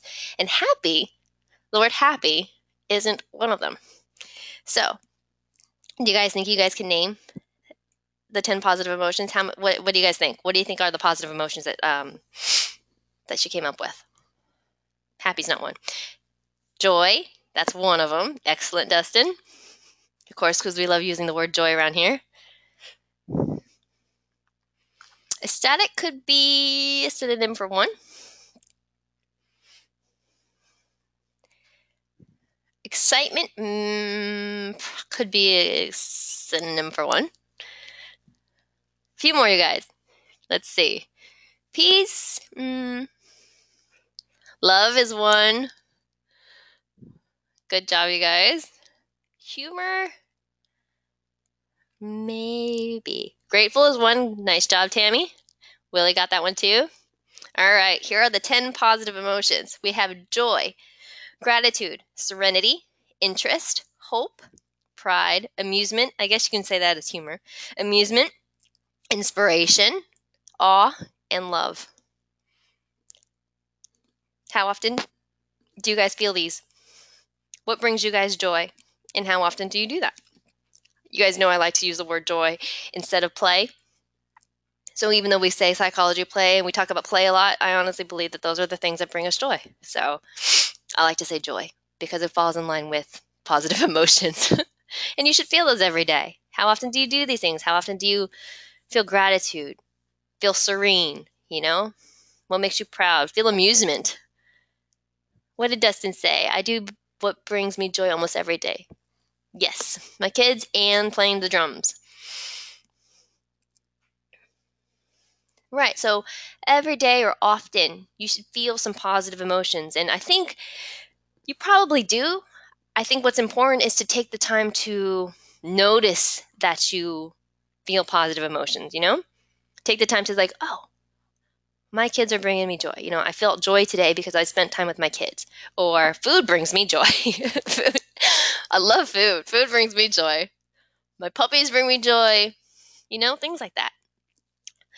Having a timeout and playing your game brings me joy. Reading, stuff like that. Okay, next up. Let's see. Engagement. I know y'all love engagement. Engagement is attached to interest, which is a positive emotion, concentrating so intently on something and getting lost in your activities, right? Flow. Exactly, Daniel. When was the last time interest really drew you into the moment? When was the last time you got lost in your activities? I hope often. Or how often?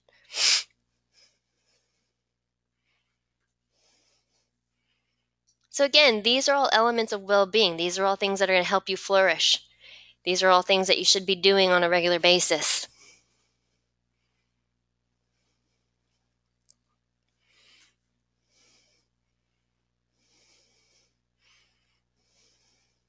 Excellent, you guys. Next one is positive relationships. We are social beings, as we discussed in week 1, in terms of play and everything. Do you have close relationships and people in your life that care about you? I'm sure you guys all do. Doesn't have to be large, just enough, you know? Think of someone you feel really attached to. How often do you feel when you're with that person? How often do you make time for that person? I know you guys are super busy, but how often do you make time for that person?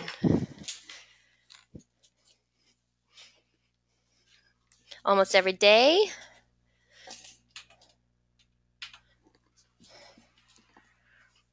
Cooking together? Excellent, as much as you can. And if you think about it, when you spend time with these individuals, everything just kind of goes away, right? You just feel a sense of, there's that word, happiness.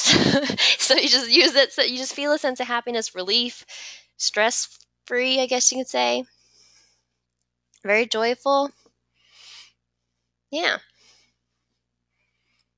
All right, next one is meaning. Meaning or purpose in life, right? Do you feel what you do in life is valuable and worthwhile? Do you know what your purpose in life is?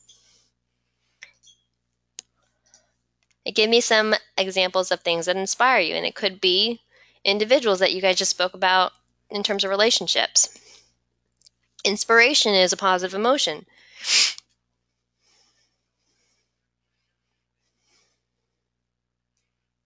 It could be the individuals that you care about inspire you, or ideas or things you read, anything. Is it falling in line with what you are meant to do?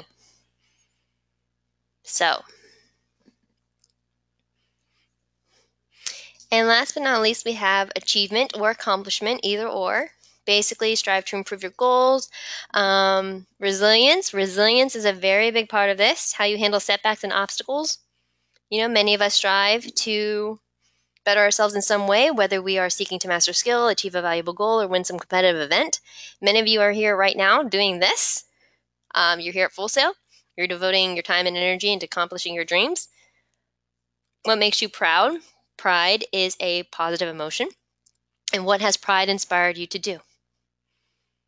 What is success to you? And that's what I like to ask as a therapist. That's what we always like to do, is what does it look like to you? What does X look like to you?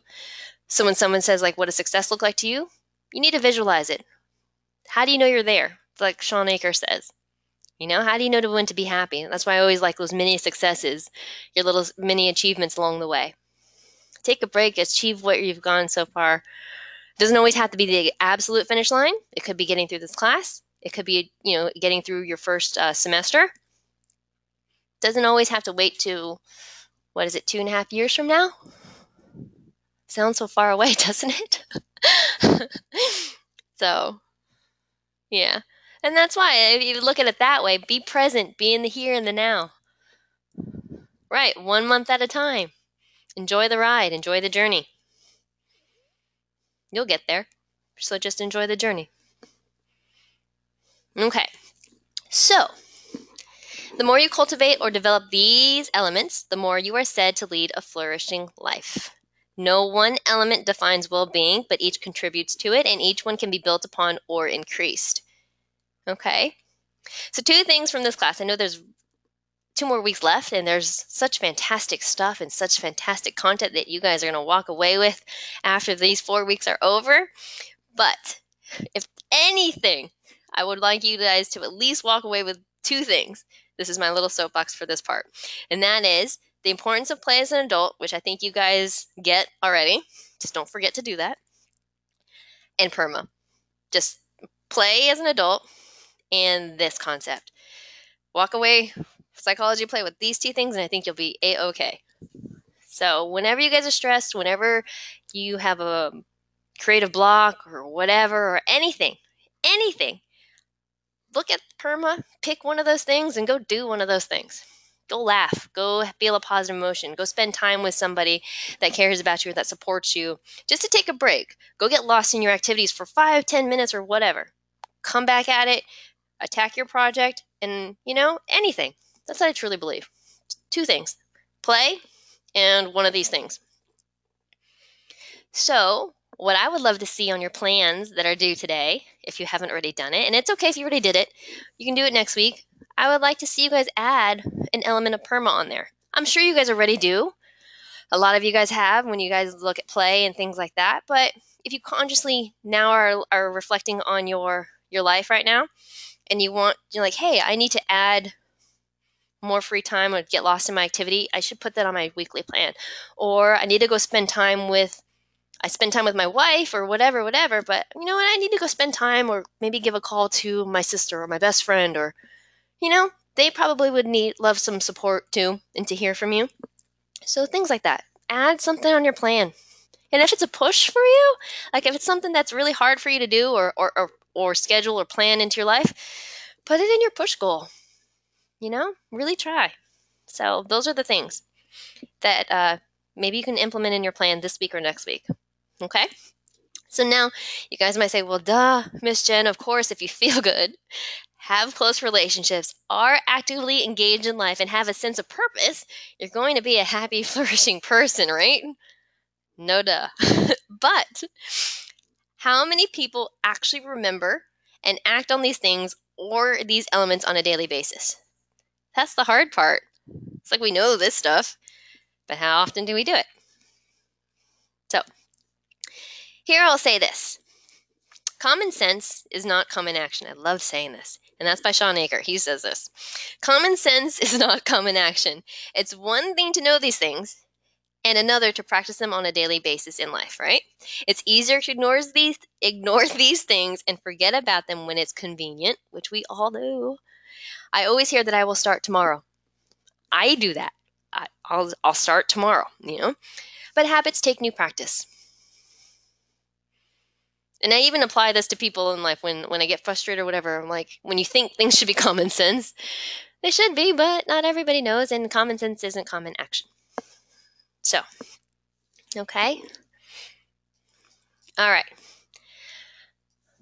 Before happiness and success comes your perception of your world. So before we can be happy and successful, we need to create a positive reality that allows us to see the possibility for both. Okay? Your reality is a choice. What you choose to focus on shapes how you perceive and interpret your world. So, basically, that kind of goes back to the 9 dots thing, and Sean Aker is saying that you really just have a choice. You really have a choice in how you see things. It's all up to you. I'm telling you, I love this guy. You guys got to put him on your book list, or just watch all his videos because it's more entertaining. But we're going to put this idea into practice. How you perceive the world. Okay? Here's your next activity. Get your something to write on, something to write with. Ready? You're just going to make a list. You can feel free to do this in the chat box when I'm about to tell you to do. Just keep a tally, okay? Just keep a tally of what you are writing. Sean Aker. It's SHAWNACHOR. Hilarious. He went to Harvard. He's hilarious. So, he talks super fast, and I think that's what gives it that extra kick. He is in the week 2 stuff. Week 2 video, the TED Talks, the Happiness Advantage is what he talks about. He has a book, Happiness Advantage. He has a book, Before Happiness, which he wrote Happiness Advantage first, and then he's like, wait a minute, I need to talk about how to be happy first. So then he wrote Before Happiness. I love the story. He talks about his family. I like when he talks about his sister. So anyway, okay. So let's go ahead and do this next activity. You guys all moaning and groaning about that word already? Some of you? Okay. I knew it. All right, so let's put this idea of perception into practice. And this is an activity that Sean Aker came up with, okay? What I want you guys to do on your something to write on, with your something to write with, you can do it in the chat box if you want to, but just keep a tally of what you're writing in the chat box, okay? Write as many descriptors, phrases, and labels that you can think of for describing homework. Write as many descriptors, phrases, and labels that you can think of for describing homework. Ignore grammar and go for speed, and I'll give you guys a few seconds to do this, okay? Go.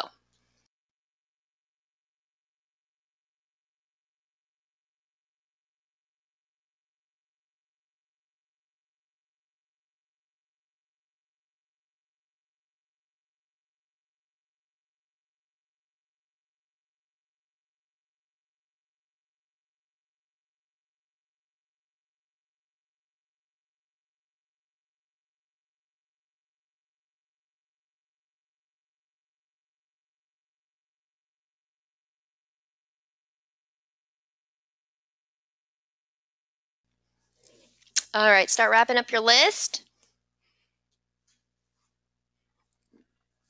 None of you guys did in the chat box. That's surprising. Okay.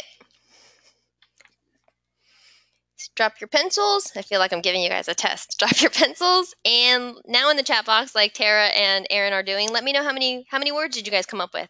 Jessica, I think, has the highest so far. She came up with 11 descriptors. Keely came up with 11. 6, 4, 8, 7. Nice. Okay.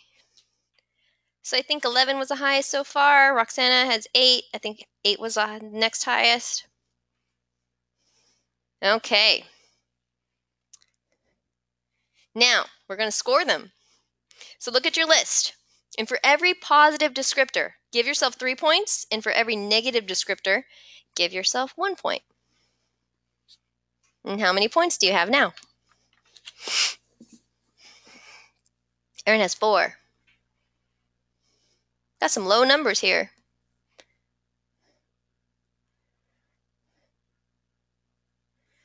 Who were the 2 that started with 11? I want to know what your scores were.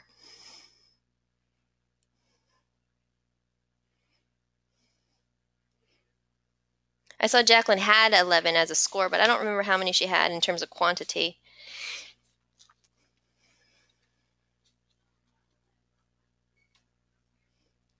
I think so, Erin.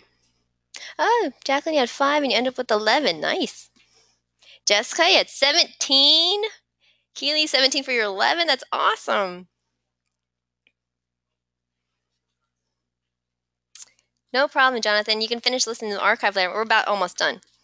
Okay. All right. All right. So you guys are probably looking at your points, and you're probably wondering, why in the world would you get points for the negatives? Why didn't I just let you guys score it as 0? Right? I know you guys were pondering that. You guys had to have. I'm kidding.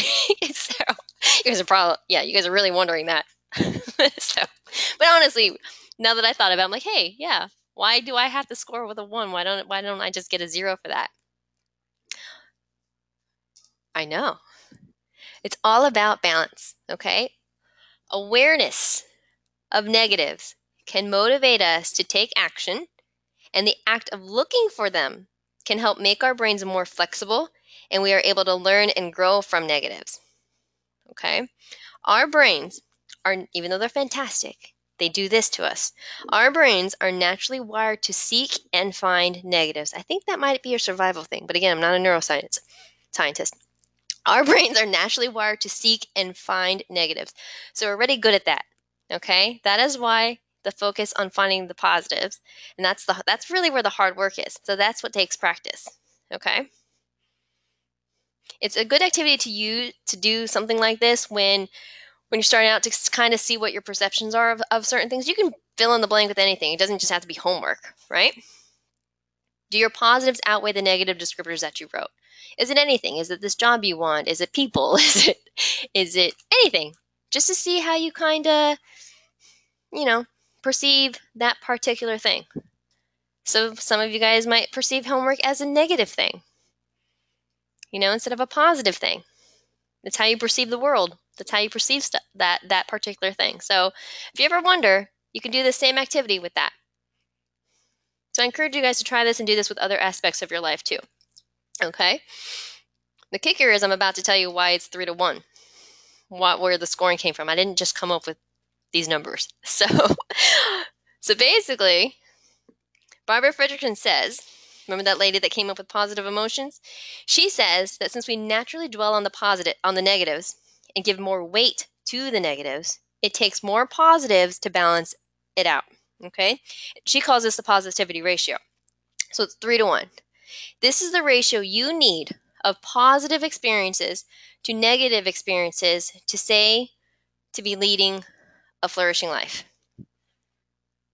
So that means that we give a lot of weight to negatives, and that's why it's not 1-1. So if something negative happens, a positive thing happening isn't going to help. And you probably can just reflect on something from your own life of why it doesn't always work, right? You need more positive things to kind of kick that negative thing out of your mind, right? Raise your hand. Yeah, that's usually happens. You can't always just get over 1-1 kind of thing. Yeah, right? So that's what Barbara Fredrickson's talking about. So if you think about it, if one negative thing happens, bad day at work, whatever, fight with your spouse, whatever it is, you need 3 things, 3 positive experiences, 3 positive things to happen to kind of get over that. That's kind of like tricking your brain to get over it. Funny thing is that I always like to joke about personal relationships or intimate relationships where this is where I use this example where if you fight with your spouse, you can't just say sorry for a sorry. That's probably why when you say sorry or you receive a sorry, it's not good enough. You're still mad. And you're probably wondering, why is she mad? I already apologized, No, you need 3 positive things to make that happen to get over it, right? And it's always like when, let's just say I get apologized to, I wonder, why do I still feel not great? You need 3 things. So test that out next time. Do 3 things. A sorry, it's quality time, dinner, I don't know, whatever you guys like to do. But 3 things. 3 times, I joke about that one too, Dustin. 3 times in a row does not work. It's the same experience, I'll say. It says 3 positive different experiences. But I'm going to take my little relationship example out because Dr. John Gottman, who has spent his entire career working with couples and couple therapy and things like that, he's brilliant. He's a good one too. He took Barbara Fredrickson's 3-1 ratio and he applied it to intimate relationships in his couple therapy work, right? And he's narrowed it down to by studying it and things like that. He's actually, you guys are going to laugh at this one, or you're going to be like, oh my goodness. He's narrowed down the ratio for intimate relationships is 5-1. It's a fact. So 5-1. So 5 positive experiences to 1 negative. I know. So 3 is not good enough in terms of intimate relationships. Not good enough. Exactly. Daniel says it's about right. 5. 5 people. Keep that in mind. 3 does sound better, but 3 is for everything else in life. 5 is for your intimate relationships. Okay. All right. So I will leave you guys with this today with your last question for you guys to think about on your upcoming days. And that is, what will you do to boost your ratio to achieve your own tipping point? And what I mean by tipping point is that you have tipped the scales into flourishing. So you're not just ordinary, you've tipped it into flourishing. So your takeaway for today is that we're not all bad, right? Oftentimes there's a lot of emphasis placed on what's wrong, what's not well, what's bad, what's broken, right? It's always talking about what's not good. And positive psychology asks us to reflect on what's right, what's going well, what are we doing right, and what's working, and then consider how we can use those things to strengthen our lives. It's perception. If you focus on this, let's do more of this. Why do we always have to focus on what's not right and try to make it okay? So that's what I want to leave you guys with today to think about. I hope that you enjoyed this session as well. There's a lot of good stuff this week in terms of positive psychology. We give you a lot of exercises, a lot of tools that you guys can try and use. A lot of my favorite stuff is in there. Savoring is one of my favorites. It's a quick thing where, how often do you guys savor? Do you know what that is? Where you just enjoy not just the here and now, but like a cup of coffee. You savor it or you just drink your coffee. You know, when you jump into bed at night, instead of just falling asleep because you're so tired, do you savor? I love this is my favorite one because I love doing this one. Do you savor your bed? Like you just lay in there and just like, I love my bed. Stuff like that. Savor. That's one of my favorite and easiest ones to do. Savor your things that you care about. Mm-hmm. A good meal? Yeah. So, hot shower? Savor it. Don't just take a hot shower because you had such a long day. Savor it. Well, see, an easy thing to do. So go through the stuff this week. There's a lot of, like I said, exercises, tools that you guys can implement. Again, I would love to see some of this stuff pop up by next week on your weekly plans, just to try it out, to see what it's like. There's something about a gratitude journal or things like that. Some people start trying those. Again, if you don't like it, you try it. You don't like it, you don't have to do it. So see what works for you. Anyway, I enjoyed spending this hour, 2 hours with you guys. I want to be respectful of your time. I know I ran a little over, but I enjoyed our session today. I hope you guys did too. If you guys need anything, feel free to email me or contact your instructor, and they will email me as well or forward your email to me. We're always open to talk to you guys about anything. Again, these are the topics that we love talking about and are more passionate about. So if you want to continue the conversation with me, feel free to do it. You can email me at jsalzberg@fullsail.com. I had to think about that. So anyway, I enjoyed having you guys. Enjoy the rest of your week. Get your weekly plans in. And I will hopefully can talk to you guys again soon. Thanks, guys.